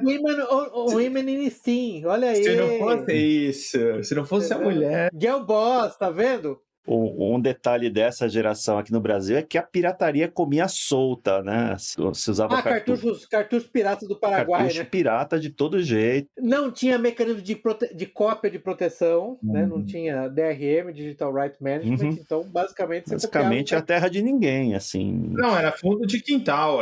Tem documentários aí na internet. Tem um cara, eu até conheci esse cara já, assim, né? Eu nem vou falar. O cara chama Marcos Vinícius Chiado, alguma coisa assim. Ele é um cara que, sei lá, fez biblioteconomia na USP, uma merda dessas, assim, sabe? Tipo, o cara é funcionário público, ele não tem o que fazer. Aí ele compilou a história dos videogames do Brasil. É interessante, cara, ver. E aí ele foi entrevistar os caras que tinham esses laboratórios de fundo de quintal que faziam cópia de ROM, né? Uhum. E aí o cara tinha máquina, os caras faziam, e era tudo porco, assim, né? Uhum. E aí tinha lá a ROM, essa aqui é a ROM de 4K, 8K, aí eles inventaram um negócio lá que era série de ouro, série prata, você pagava mais caro, com o chip, né, que o cara usava. Era uma era, assim, olha... É terra de ninguém. Era terra de ninguém, viu? Era terra de ninguém, mas enfim, foi legal, acho que a gente ter participado disso, né, como Gen Xers, eu acho que foi único. Ninguém mais vai ter isso, né? As outras gerações já pegaram isso em outro estágio. Mais regularizado, né? Mais controlado. Não, você lembra que ele chegou a ter uma era de proteção de contra-cópia que era um inferno, né? Os jogos não rodavam. Você lembra? Um negócio horroroso. Tinha também a questão, né, dos jogos de computador que tinham disquete, que também era cópia, todo mundo copiava, todo mundo, sim. Era uma putaria, você ia lá no lugar na Paulista, aí você copiava o jogo lá, pagava pro cara copiar, mas o cara tá... direito autoral zero, ele estava pagando pela mídia e pela cópia do negócio. Tá, agora a próxima era, que é a era do Nintendo, do Famicom, o Famicom NES, e do PC, que é de 80 a 84. Então, aí eu acho que é a era que os videogames começaram a ganhar a forma que eles têm hoje, porque, assim, a Nintendo trouxe uma disciplina para dentro da indústria dos videogames, que ela, claro que lançava um monte de porcaria, mas ela tinha um controle de qualidade maior, e ela começou a fazer os blockbusters, né? O Super Mario, Zelda, essas coisas, né? Que são grandes séries. O Zelda, na verdade, até ele estaria na próxima, que é de 85 a 90, né? 85 a 90. Eu acho que é o grande jogo dessa temporada, pra mim, realmente é o Tetris, né? De 80 a 84. Então, eu conheci Tetris bem depois disso, aliás. Não, o Tetris é 84. Sim, mas eu tomei contato com ele, sei lá. Não, sim, mas eu tô pensando nas eras como elas foram lançadas no mundo, né? Assim, se for levar em conta o Brasil, essa defasagem é enorme no Brasil. Tô tentando estabelecer mais ou menos, dada o período de disponibilidade mundial, ainda que a gente não tivesse acesso imediatamente, eu concordo. Eu acho que o jogo de mais importância dessa época pra mim assim, além do Tetris, que eu acho que ele popularizou videogames pra todo mundo, todas as idades, mas assim, o jogo mais importante, que teve mais impacto, foi o Super Mario. Super Mario, concordo. Lembrando que o filme do Mario que saiu esse ano é uma das melhores bilheterias, né? Desbancando aí Marvel, Indiana Jones. Que a propósito é um filme que aquele que eu e o Zeno gostamos muito, que é o Critical Drinker, que eu recomendo que você siga no YouTube, é um bom crítico. Ele escreveu muito bem, é uma carta de amor pros fãs de Mario. Sim, claro. Pra quem cresceu jogando Mario. Sim. Fanservice, né? Total. Muito bem feito, muito bom. Um grande respeito, não sei o quê. Mas eu acho que eu concordo.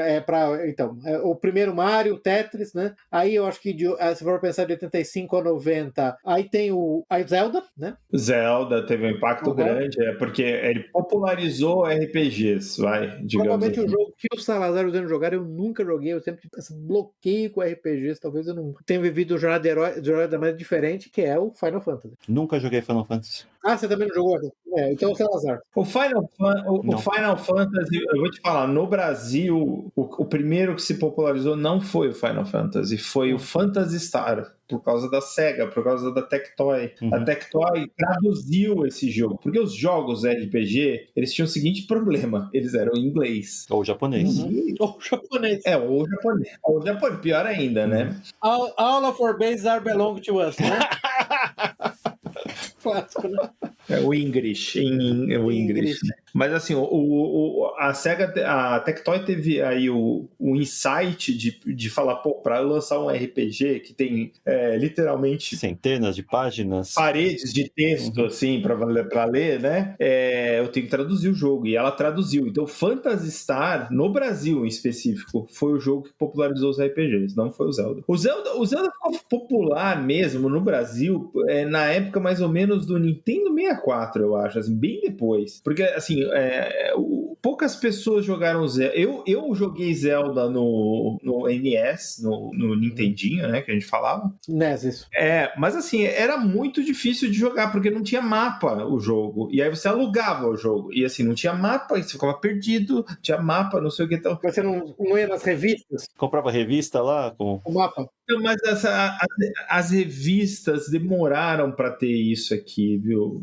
Depois elas apareceram. Aí eu vou falar assim, o primeiro Zelda que eu realmente joguei de cabo a rabo foi o Zelda do Super NES, que era mas aí já é outra era, é a era dos... O Super NES é 94, né? Super NES. Isso. 85, 89 é o NES e 90, 94 já é o Super NES, né? Isso. É o Super NES. Aí começou a ter paridade a cronologia mundial com o Brasil, porque o Super NES no Brasil foi popular nessa época mesmo, de 90 a 95. Eu lembro que 90, 95, né? O Zé tinha Street Fighter 2, Castlevania, que eu sei que Super Metroid. Sim, eu joguei bastante. Nessa época tava jogando jogos de simulação, X-Wing lá, uns jogos da Lucasfilm.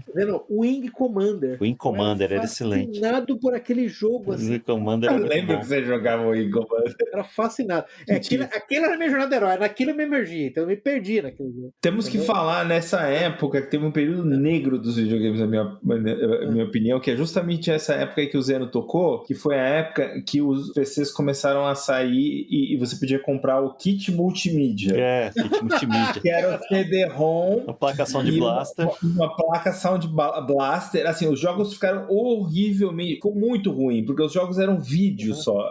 Tinha muito vídeo, e vídeo de péssima qualidade. A gente achava o máximo, mas foi um período negro, porque... muito das cutscenes, né? Muitos jogos. Não, você tinha lá... Esse daqui não é um jogo, é um filme interativo. Isso. Que era uma grande porcaria, exatamente. Sim. Eu lembro de um jogo que tinha no arcade, que eu gostava, porque eu ficava fascinado como é que aquilo era possível. Dragon's Lair. Era uma porcaria.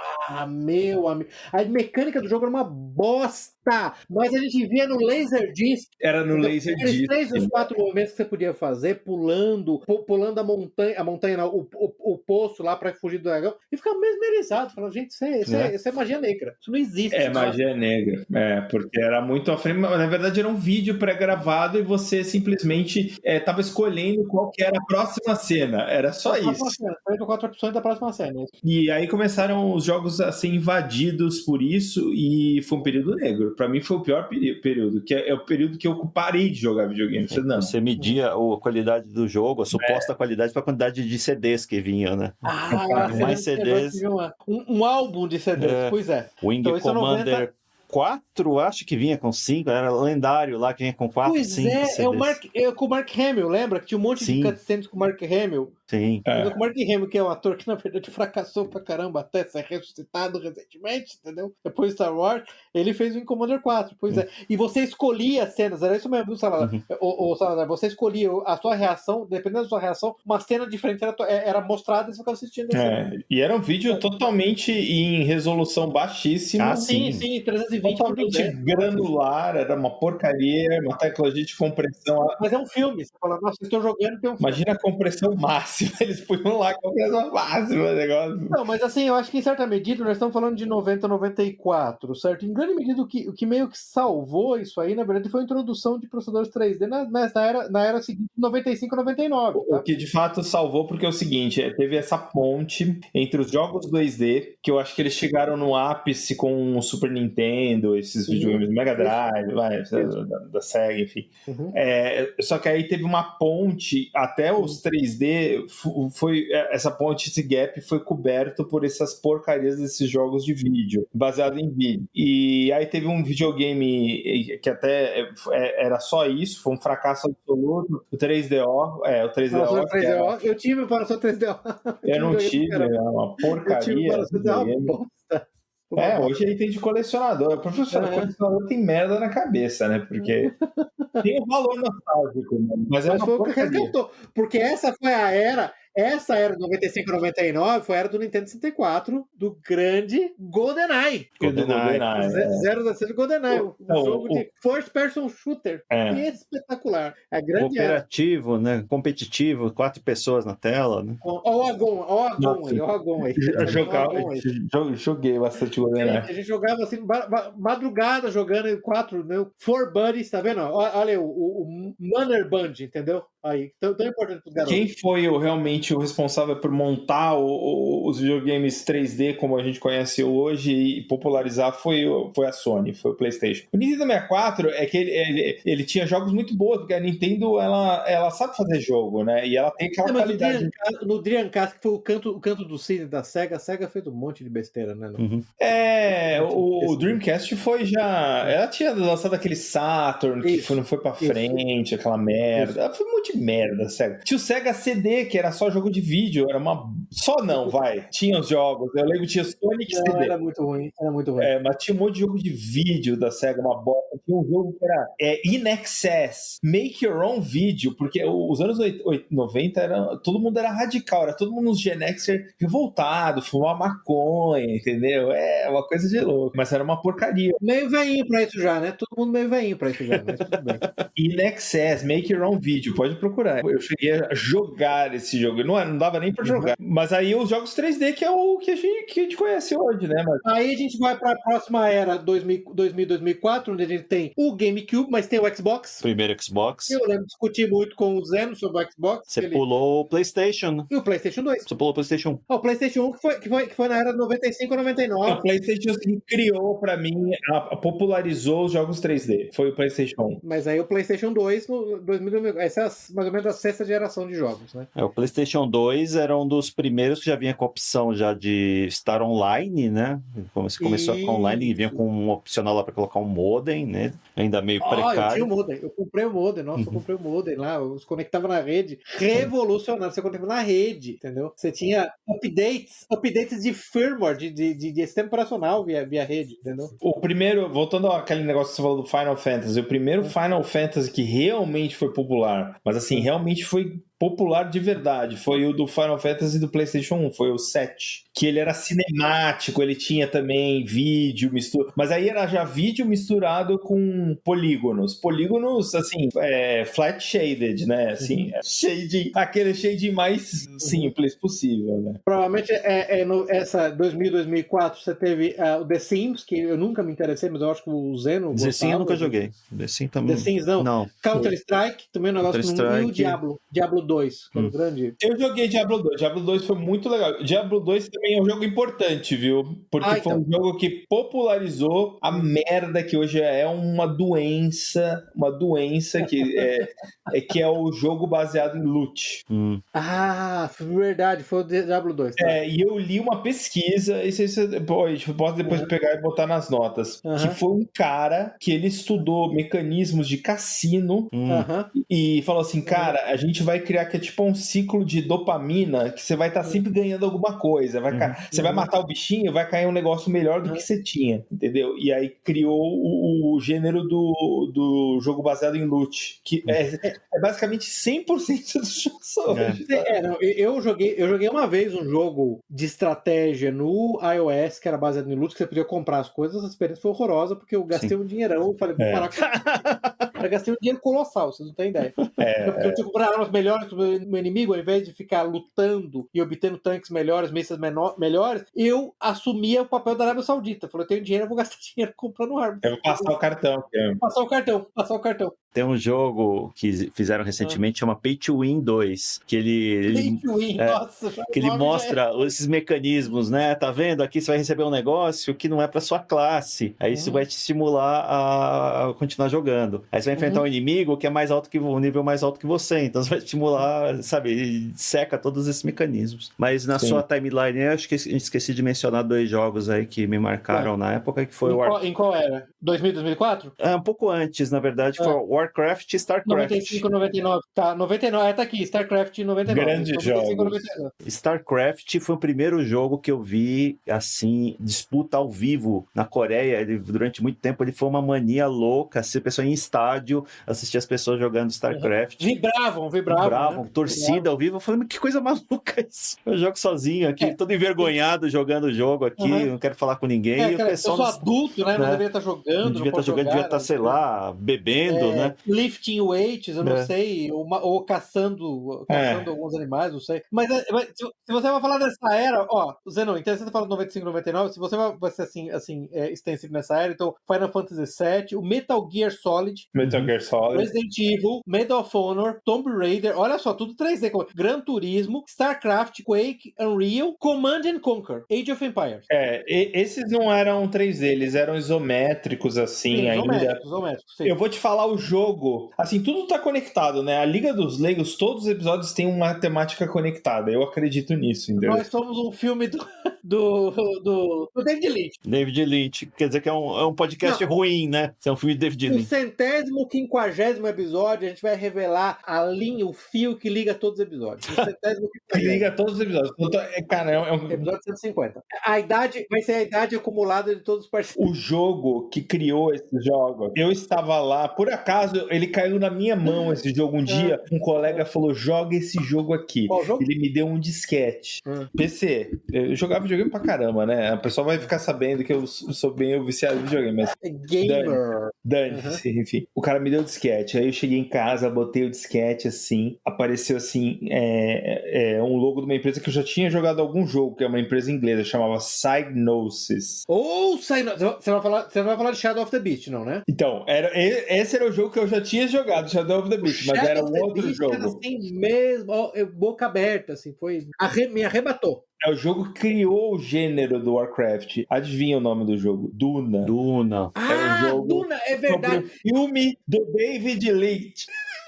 E aí depois teve o Duna 2, que aí foi que criou o gênero mesmo do RTS, né? Do Real Time Strategy. Sim, Duna. Mas olha, o primeiro jogo Duna, assim, ele foi tão mágico pra mim. Pode colocar aí na minha lista de jogos que... Me formaram, me fizeram, entendeu? O que eu sou hoje. Imagina você encontrar Chani no deserto, assim, era Shan Yang, a Zendaya. Assim. Então, não a Zendaya. Não era Zendaya. Salazar, você tem alguma coisa a falar sobre o casting do Duna ou não? Você quer falar alguma coisa? O novo ou o antigo? Eu posso falar sobre o novo. Shan Yang era espetacular. O novo, eu acho que assim, eu vou assistir. Não é Johnny, mas eu acho que assim, a gente chegou em bom tempo, né? A gente tem ferramentas agora, Midjourney, AI. Eu quero editar e tirar a Zendaya. Isso. Por favor, sem a Zendaya. Sim, por favor, exatamente. Gente, se eu falar a verdade, até hoje o Salazar não viu o filme ainda, tá? Não viu Duna ainda. Não viu? Não viu. Não, vai ter um double feature. Vamos fazer o seguinte: a gente vai fechar um cinema. Vai fazer o filme feature. Atrasou, né? Vai ficar pro ano que vem. Claro, a greve maldita aí. É verdade. Porcaria. Mas vamos continuar aqui, que agora eu tô. Mas o jogo era sensacional. Olha, eu não lembro o ano, acho que era 95. Ou é antes, Duna. Pode ver aí, Duna da Psygnosis. Procura aí quando saiu. Mas o jogo que fundou o RTS. Nasceu ali. Sim, foi o primeiro. Não, então, o Duna 2, aqui na minha lista, Duna 2 set the standard for RTS games. 90-94. Isso. O Duna 1, ele não era bem um RTS, mas ele já tinha a semente. O Duna 1. Aliás, viu Zé? 90-94 tá o XCOM original, que era um jogo que eu adorava. XCOM era muito bom. Nossa, que jogo bom, gente. Olha que vontade de não trabalhar, só jogar esses jogos. Olha aí, gente, olha aí. Agora estamos revelando. Vocês estão conhecendo coisas únicas sobre a Liga dos Leigos hoje, tá? Então, sessão de terapia. Tá, então vamos 2004, 2005, 2009. Aí tem um monte, hein? Nós temos aqui o Xbox 360, Foi a o Wii época do e o Halo. PlayStation 3. Aí eu voltei pro console, comprei um Xbox 360, queimou porque deu três luzes vermelhas. Eu tive uns Aí 3. o colega trouxe um outro lá dos Estados Unidos pra mim. Aí tem um monte, tem o BioShock, foi a primeira vez que eu ouvi falar da Ayn Rand, foi jogando BioShock. BioShock. Portal era muito bom. Portal, pelo amor, Portal. Que gênio, é genial esse jogo. Eu vou falar de um que eu sei que é uma fascinação do Zeno, que eu realmente não gosto, mas eu entendo, querido. Assassin's Creed. Assassin's Creed é muito bom. Eu não gosto de Assassin's Creed, eu vou ser sincero, eu não sou fã. Eu também não gosto, Eu mas gosto. assim, eu entendo. Olha, eu e o Zeno, a gente jogava Halo, que 3? Era Halo 3. Halo 3 e Gears of War. Jogou muito. Gears of War foi um jogão. Gears of War foi espetacular. Que também foi a grande época do Switch pra HD, né? Aí o mundo se tornou totalmente digital, não tinha mais nenhuma... Mas eu vou te falar uma coisa, que uma praga dessa era, tá? Passou do Blu-ray, depois foi pra ser digital. Mas uma praga dessa era, eu vou te falar, o tal do Guitar Hero e dos acessórios aquilo é musicais. chato pra caramba. Chato. Os acessórios musicais, aquilo foi um saco. Tinha um amigo do Salazar gostava. Ele tinha todos os instrumentos. Era um saco. Eu vou falar que eu tinha o da batera. Eu tinha. Rock Band. Eu não sei qual que era, mas era Drum Kit Hero. Também nós temos a boa série, que é a série que eu, assim, basicamente, meus videogames eles são meio um appliance de duas coisas, né? É FIFA e Call of Duty. Call of Duty, a gente... Qual foi aquele que a gente... Com meses pra terminar lá? Nossa, foi o do Pacífico. O Modern Warfare. Não, World at War. World at War, que eu joguei com o Zeno, a gente ficou meses pra terminar a batalha final lá de Berlim. Heart of the Reich. Heart of the Reich. Foram meses pra nós terminarmos o dia de cooperativo. Terrível. E Modern Warfare é muito bom. Modern Warfare original é muito bom. E assim, o Call of Duty tinha uma coisa legal que você podia jogar com os alemães, então assim, você deixava o coração dentro, né? Você tá do lado certo da história. Pelo menos uma vez. Pelo menos uma vez na vida tá do lado certo. Pelo menos uma vez. Você podia adiar o inevitável, né? Você podia fazer de tudo. Você podia dar sua contribuição. Você tinha agência sobre aquele crime que estavam cometendo. Essa é uma época que tem esses jogos, né? O Call of Duty, o Call of Duty 4, né? Que chegavam nos noticiários, que faturou mais que Hollywood, faturou o ano inteiro, que não sei o que na época que ainda era mídia física. Hoje tá mais obscuro isso, acho que tá mais granularizado, né? Mas era uma época que jogos como Halo 3, Call of Duty 4, eles faturavam bilhões, e as pessoas ficavam na fila para comprar de lançamento, eram mega sucessos, né? Hoje isso mudou um pouco essa mecânica. O que aconteceu em 2007, que para mim é a morte dos videogames, sabe? Assim, esse demônio, esse agente do mal chamado Steve Jobs, que foi colocado no planeta Terra, lançou o iPhone, entendeu? O iPhone para a destruição dos videogames. Mas, Salazar, vou te falar uma coisa. Você lembra? Eu me lembro da gente discutindo, dando risada. Foi essa época que houve a tentativa daquela famosa empresa finlandesa Nokia de lançar o N-Gage. O N-Gage. O N-Gage é uma piada pronta. Que coisa ridícula. Você falava de lado. Você falava o taco eletrônico. Mas assim, todo mundo riu nessa época, mas hoje em dia, talvez estivesse até um pouco à frente da época. Hoje ninguém coloca o telefone para ouvir, né? Todo mundo usa fone. A tecnologia não estava totalmente adequada na época, né? E a tela era muito pequena, tinha uma série de limitações. Era horrendo o Engage, era uma porcaria. Aliás, essa era aí, 2005, 2009, teve outra praga, vocês esqueceram, que é maldita aquele Minecraft. É dessa época? O Minecraft acho que nasceu aí, mas enfim, assim, a raiz do mal só tem um nome, esse desse Steve Jobs, entendeu? Filha da p***, que bem que devia ter morrido antes do iPhone. Estragou os videogames. Ok, continuando aqui. Vamos lá.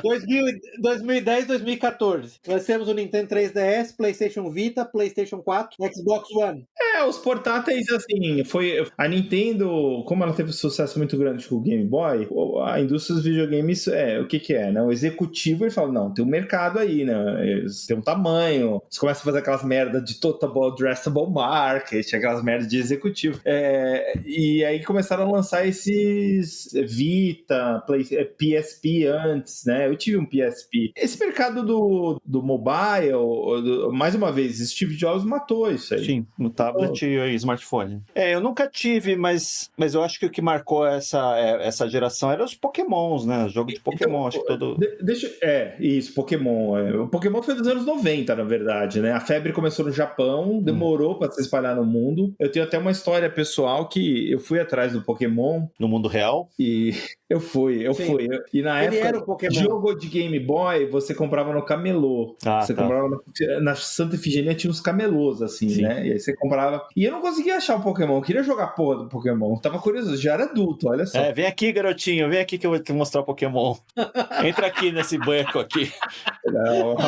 Tu vai ver, vamos mudar a sua vida. Eu fui atrás, e tinha um amigo meu que ele falava assim, ele era engraçado, ele ficava me ajudando, né, atrás do Pokémon, e aí ele chegou num camelô lá e falou assim, tem Pokémon? Eu perguntava, né, aí o cara não entendia o que é Pokémon, né, não tinha visto, né, porra é essa? Aí esse amigo meu falou assim, não, tem bastante, irmão,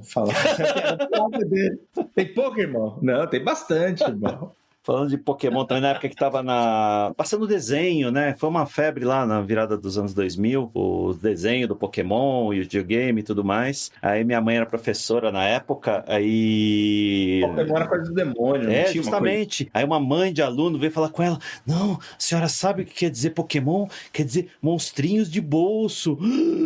Nossa, medo assim, terrível. Tá, e daí, né? Aquelas senhoras evangélicas, né? Sabe? É o pessoal que vê essas ameaças malignas de toda parte, né? Foi 2010. Quando ele tá falando do... Você falou do Pokémon. Não, tem bastante, irmão. Digimon, qual que foi? Era o Digimon que era o competidor, né? Tinha os clones de Digimon. Acho que tinha mais até. O Pokémon, eu acho que assim, a molecada entrou e virou assim. Acho que a grande sacada do Pokémon, para mim, né? Ele é como se fosse um jogo de cartas. Lembra o Super Trunfo que a gente jogava? Super Trunfo, absolutamente. Pokémon é o Super Trunfo. Assim, você tem lá, só que ele é mais interativo, obviamente, né? Sim, mais complexo. Mas ele é um jogo que você tem o bichinho, tem as suas habilidades, e você tem que chama ali a habilidade, essa habilidade é boa contra aquela, né? Enfim, elementos de RPG, mas como se fosse um jogo de cartas. As crianças jogam até hoje Pokémon.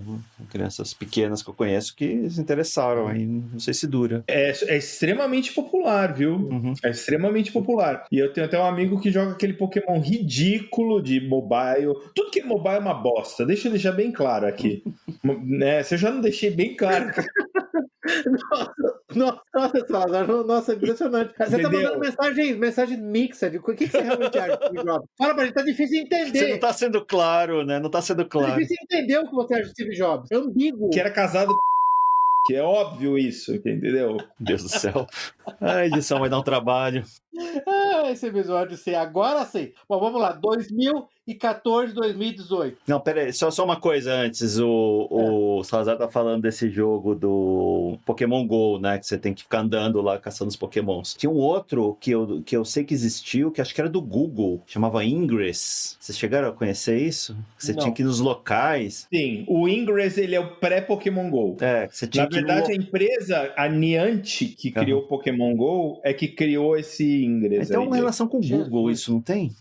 Não, tinha a ver com o Google Maps. Porque como é que funcionava isso aí? Você via, acho que tinha marcado no Google Maps, e aí as pessoas iam lá, e aí um tentava pegar a base do outro, tinha uma coisa, um elemento assim. Durou muito pouco esse jogo. Sim. Mas foi coisa dos States, tá? Não teve, acho que aqui. Eu acho que não teve isso. Bem esquisito.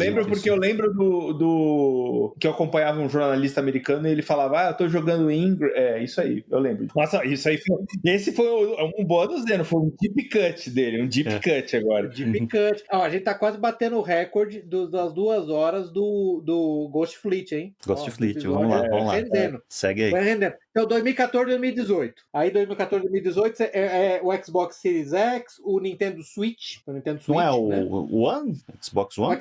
Não, 2014 2013, do Xbox One. É o Xbox One 2013. Então, se você vai PlayStation 4. Vamos colocar 2014 até 2020, né? Vou colocar até 2020, aí tem o Xbox Series X, o Nintendo Switch entra aí, ou até o PlayStation 5 entra nisso aí, né? Você vai pegar essa época. Verão, No Man's Sky, cara. No Man's Sky. Jogo procedural, geração de mundos procedurais. Aquele jogo me encantou. No Man's Sky é ótimo. Até hoje tá recebendo atualização, muito bom. Desde o primeiro momento. Foi aí que eu me perdi, né? Assim, eu entrei no mundo das drogas pesadas e comecei a jogar um jogo online, né? E jogo até hoje, que é o Destiny. Eu nunca fiz Overwatch, Destiny, eu me mantive distante disso, tá, gente? Eu joguei Destiny. O meu nariz tava limpo, tá? O Salazar me convenceu uma vez a jogar Destiny, ele falou assim, todos os cool kids jogam Destiny, você não quer ser um cool kid? Você não vai ser um cool kid se não jogar Destiny. Eu joguei, me senti mal. Me sentiu sujo?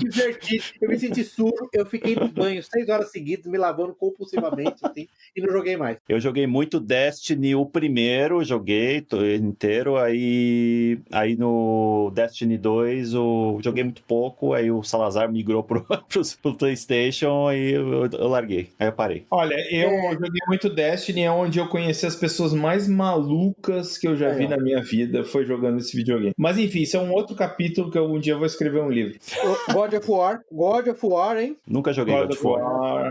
Já joguei God of War. Não, aí pra mim, aí nasceu o novo, a gente falou de videogame autoral, né, que é o Hideo Kojima, Metal Gear, aí saiu o novo autoral, que pra mim é o cara mais brilhante hoje em dia, que é o Miyazaki, entendeu? O Miyazaki, que é da série Dark Souls, fez o Bloodborne, que é uma excelente homenagem ao Lovecraft. Quem gosta de Lovecraft vai amar esse jogo, Bloodborne. É totalmente uma homenagem ao Lovecraft. E aí o grande jogo, né, que aí é 2020... A culminação do episódio. A culminação, que é um jogo que pra mim vai ser estudado durante muitos anos. O Elon Musk é fã, né? Assim, um dia que eu gostaria de bater um papo com ele sobre esse jogo.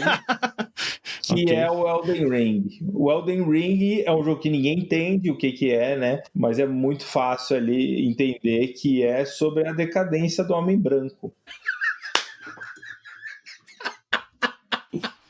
Agora sim. Por favor, elabore. 1h51 para extrair isso dele. Vamos lá. Eu li várias reviews falando, não, o jogo é sobre fungos, não sei o quê. Caralho de fungo, meu. Não tem nada a ver com fungo. É assim, o homem branco... O homem europeu. O homem europeu decadente, subjugado por um poder externo. Um poder externo... Olha, o número 2, ó, tem lá, tá na cara, tá, gente? Assim, tá na cara, é número 2. O que é o número 2, ó? Número 2 é a Female Energy, entendeu? Então, quem é a tribo, quem é a galera que exala a Female Energy no planeta Terra? Salazar, você diria que quem leu O Declínio do Oeste de Oswald Spengler entende esse jogo imediatamente? Entende. Uhum. É genial, porque é isso. Não tem outra explicação. Você vai jogar o jogo, é isso. É a decadência do homem branco que está subjugado a um poder superior externo, feminino, de origem alienígena. Quem que pode ser? De fora da Europa. Quem que pode ser? Mas qual que é a história do jogo? Eu não joguei esse jogo. Como é que é a história dele, assim, independente da sua? A história é o seguinte, vamos lá. É difícil de falar em 5 minutos, tá? Mas vamos lá. Vamos lá. Você é um cara chamado Tarnished. Ou seja, você foi manchado já. Você é manchado. Seu sujinho. Isso. E o teu objetivo é virar um Elden Lord, que é você tomar conta do negócio chamado Elden Ring. É super nebuloso, porque quando você fala Elden Ring, o que você tá pensando? Que é um anel anel, né? Uhum.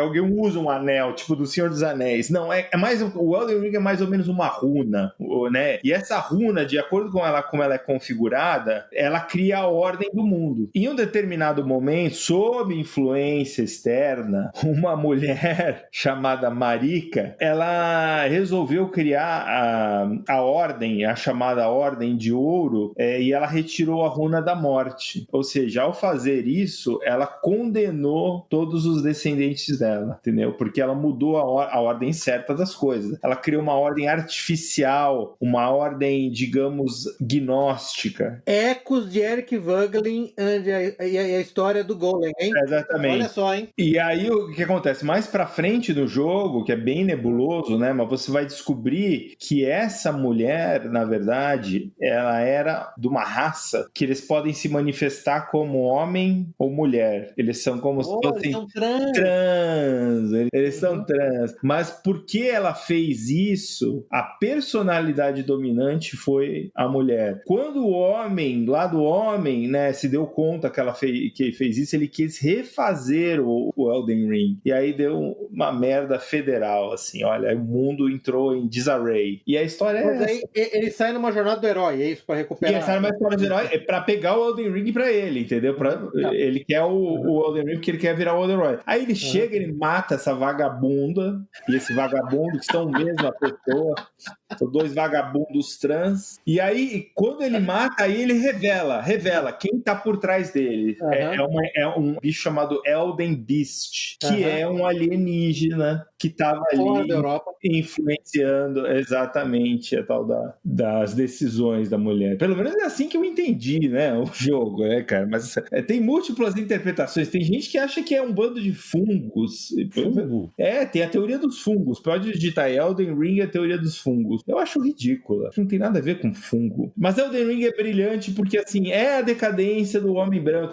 É assim, mas assim, todos os homens decadentes, homens quebrados, entendeu? Então é um mundo que acabou. É um mundo que a gente vive, né, praticamente. Feminizado, destruído.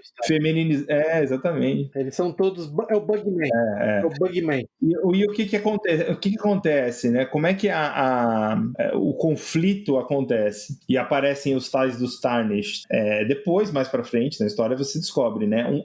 Uma das filhas da rainha, Marika, essa aí que fez o Elden Ring ficar dessa forma, ela descobriu a runa, tava com um irmão dela, ela escondia um irmão, que o irmão dela era meio man beast. Imigrante legal. Era man beast o irmão dela. E ela escondeu a runa da morte com esse aqui. O que ela fez? Ela pegou a runa da morte porque ela odiava a tal da Golden Order. Ela falava assim, essa não é a ordem correta, né? Não é assim que o mundo tem que ser. Ela pegou a runa da morte e matou o filho dela. Aí a mulher ficou louca, a mãe, né? Foi aí que o mundo começou a ficar total disarray, assim. Muito bom. Olha aí. Genial, cara. É genial. Olha, é genial. É genial. Elden Ring. A história é genial, o jogo é genial, é tudo genial, cara. Eu entendo que o jogo sofreu críticas por certos estereótipos. Tem não, mas aí é o Miyazaki. O Miyazaki, ele é totalmente red pilled, né? Assim, é mais que red pilled, ele é Japanese pilled.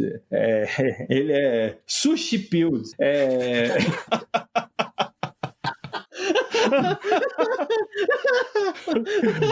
Ok. Já estamos quase 2 horas. Né? O que acontece? Tem um personagem em todos os jogos dele, da série Dark Souls, no Bloodborne, que é um cara sempre assim, não confiável, sabe? Sempre tá fazendo sacanagem. Um comerciante.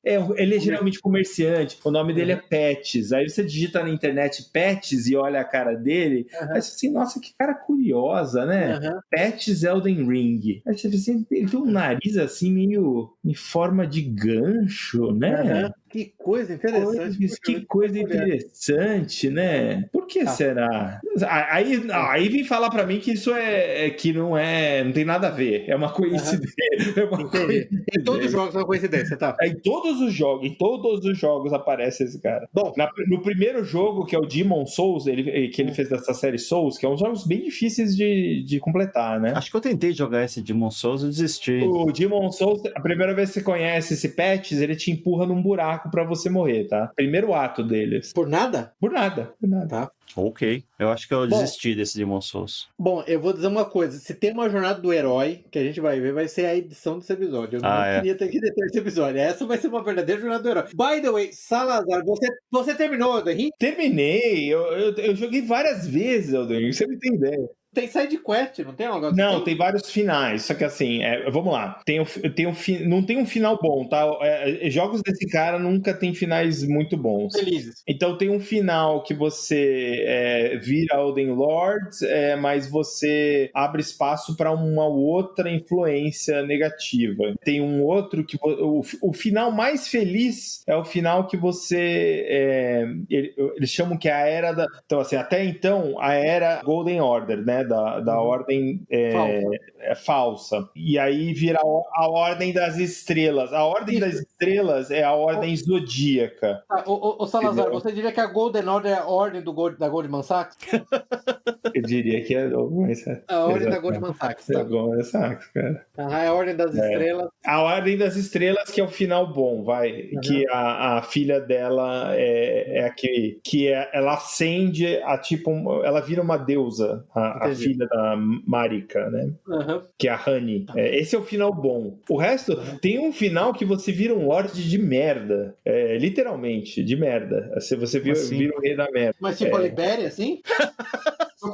Tem um cara lá que ele é fascinado por merda. Ele é o Dang não sei o quê. Meu Deus do céu. E aí você vira um lorde de merda naquele final. O que eu gosto de japoneses é que eles não são bizarros estranhos quando eles fazem jogos. Isso que é importante. Eles nunca têm esquisitices. Isso que é bom. Um dos legais, dos finais mais legais é o que você, pra destruir a Golden Order, você libera uma outra entidade que é a da loucura. Que também é um comentário que, então, assim, é a era da loucura. Coringa em céu. Todo mundo fica... Imagina, um mundo completamente louco. Mas louco assim... Coringô. Psiquiátrico. Todo mundo Coringa em céu. Isso. Soa familiar. É muito legal o Elden Ring, cara. Olha, eu vou te falar. Enfim. Olha, eu tô muito satisfeito com esse episódio. Foi muito divertido. Só tem umas... Já que a gente fez essa timeline, eu não tenho umas coisas que a gente esqueceu de mencionar, de jogos marcantes aí. GTA.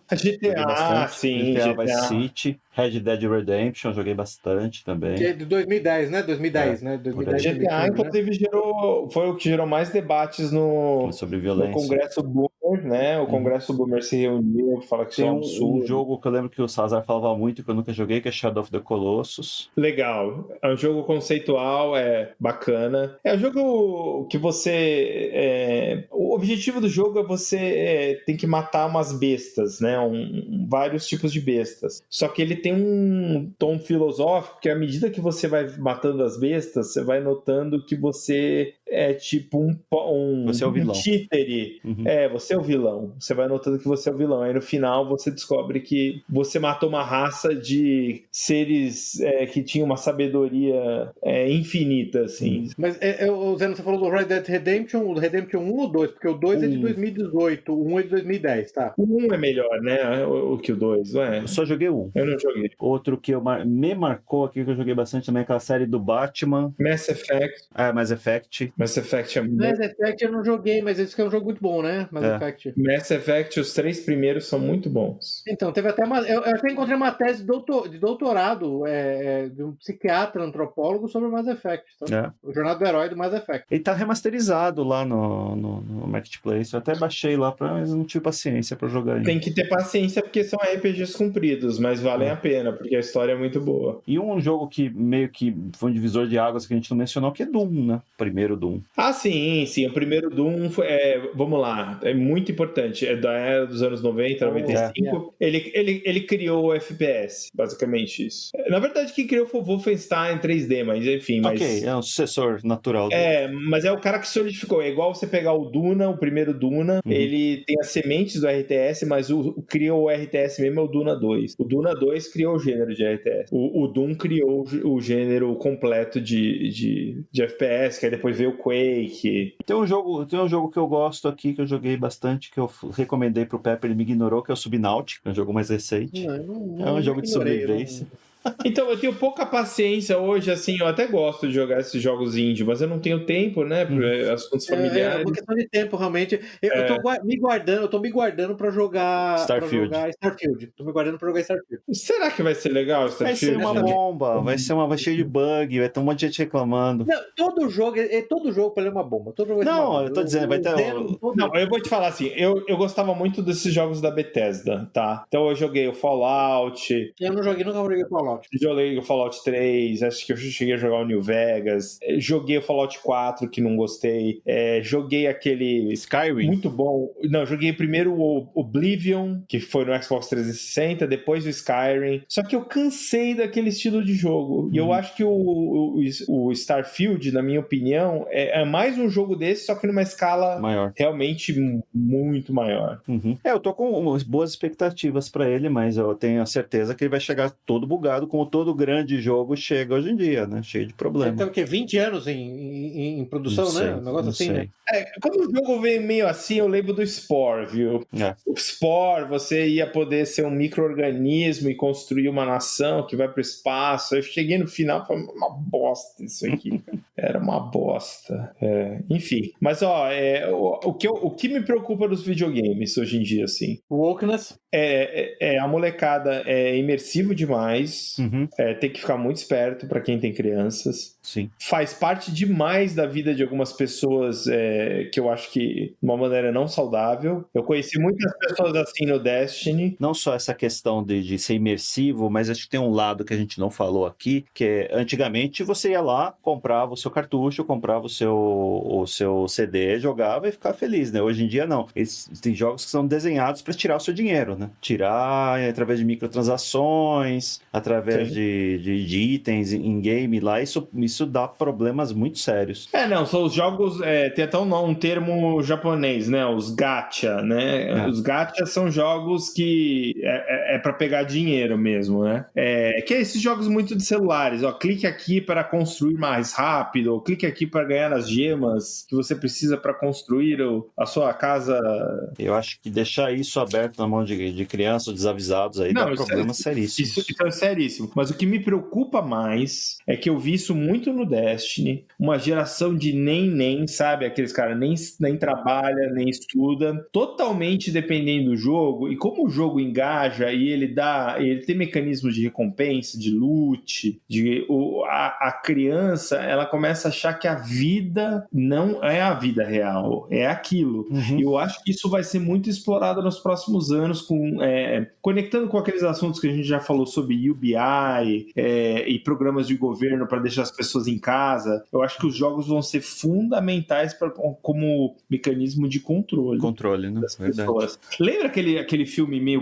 filme bosta, aquele filme do Spielberg lá, o Jogador Número 1? Eu li o livro. Os caras vivem... Eu não consegui assistir o filme, não consegui ler o livro. O cara vive numa favela total, mas ele só vive pro jogo. Sim. É isso. Isso já existe hoje. Lá o universo todo migrou para dentro da internet, do Oasis, né? Da internet deles lá. Ou seja, ele vai na escola, no Oasis, ele joga, ele ganha dinheiro, ele gasta dinheiro, tudo lá. Não existe mundo real mais para essas pessoas. Então, assim, hoje tem gente que passa 18 horas dentro do videogame. Isso não é normal. Tem que ter controle igual da China de tempo, gente. Assim como Boomer, eu tive uma ideia esse final de semana aí com o Pepe aí, a gente tava conversando. Boomer só podia ter acesso à rádio, na minha opinião. Você botou teu CPF ali, na tela vai aparecer um rádio com um dialzinho assim, e aí você vai lá poder clicar, eu quero pôr na tal rádio. É isso, só isso. Teu computador só vai ser... Ele vai virar um rádio. Eu lembro que teve casos na Coreia, acho que no Japão, de pessoa que morreu literalmente na frente do computador, né? Ficou tanto tempo lá que esqueceu de comer, beber água. World of Warcraft. Sim. Eu conheço famílias que foram destruídas por World of Warcraft, cara. Eu conheço pessoas, colegas, sabe, assim, literalmente eu tô falando de doutorandos, tá? Que tinham crise de abstinência esperando manutenção no servidor do Warcraft. Caramba. Tava sentada, parada, vai voltar, não vai voltar. Cadê que hora que vai entrar o Warcraft? Vai entrar o Warcraft. World of Warcraft foi um vício muito... Esse jogo também, a gente não falou porque a gente não jogou, né? Mas foi muito importante. Não joguei. Eu não joguei também, não. Foi um divisor de água, eu não joguei. Os MMORPG, né? Eu joguei muito pouco. Eu confesso que eu joguei, mas ele não me pegou porque eu não tinha mais tempo. Eu detesto jogo multiplayer online, eu detesto jogar com pessoas online. Especialmente com estranhos, com random. Só tem maluco na internet. Só tem maluco. É impressionante, cara. Só tem esquizofrênico. Especialmente fazendo podcast, mas tudo bem. Isso é um outro debate. Vamos falar sobre a violência no videogame, sobre gamificação e sobre... O que mais que eu anotei aqui? E sobre o pão e circo no Império Romano. Pelo amor de Deus, não vamos... Gamificação é coisa de executivo idiota. Não, tô brincando, fala disso não, pelo amor de Deus. Não vamos, acabou. Não. Ninguém vai estar prestando atenção. Pode falar o que você quiser agora, que ninguém vai nem prestando atenção. Quando alguém fala de gamificação, pra mim, ele tem que ser imolado. Na hora. Assim como Steve Jobs. Pronto, assim como Steve Jobs. Resolvi. Vamos encerrar por aqui, então. Steve Jobs, eu tenho uma raiva dele, cara. Nossa, sério, Salazar? Agora, né, maldito? Você era mó fanboy antes. Não, eu tenho raiva. Você era mó fanboy, agora você tem raivinha. Cara. Eu tenho raiva. Filha da... Ai, Jesus. Esse episódio é excelente. Vamos encerrando aqui, muito pessoal. Obrigado. Quem puder assistir o filme Tetris, que era o tema original que a gente falou lá 1h30 atrás, né? Assista um filme bastante divertido, né? Apple TV Plus. Isso mesmo.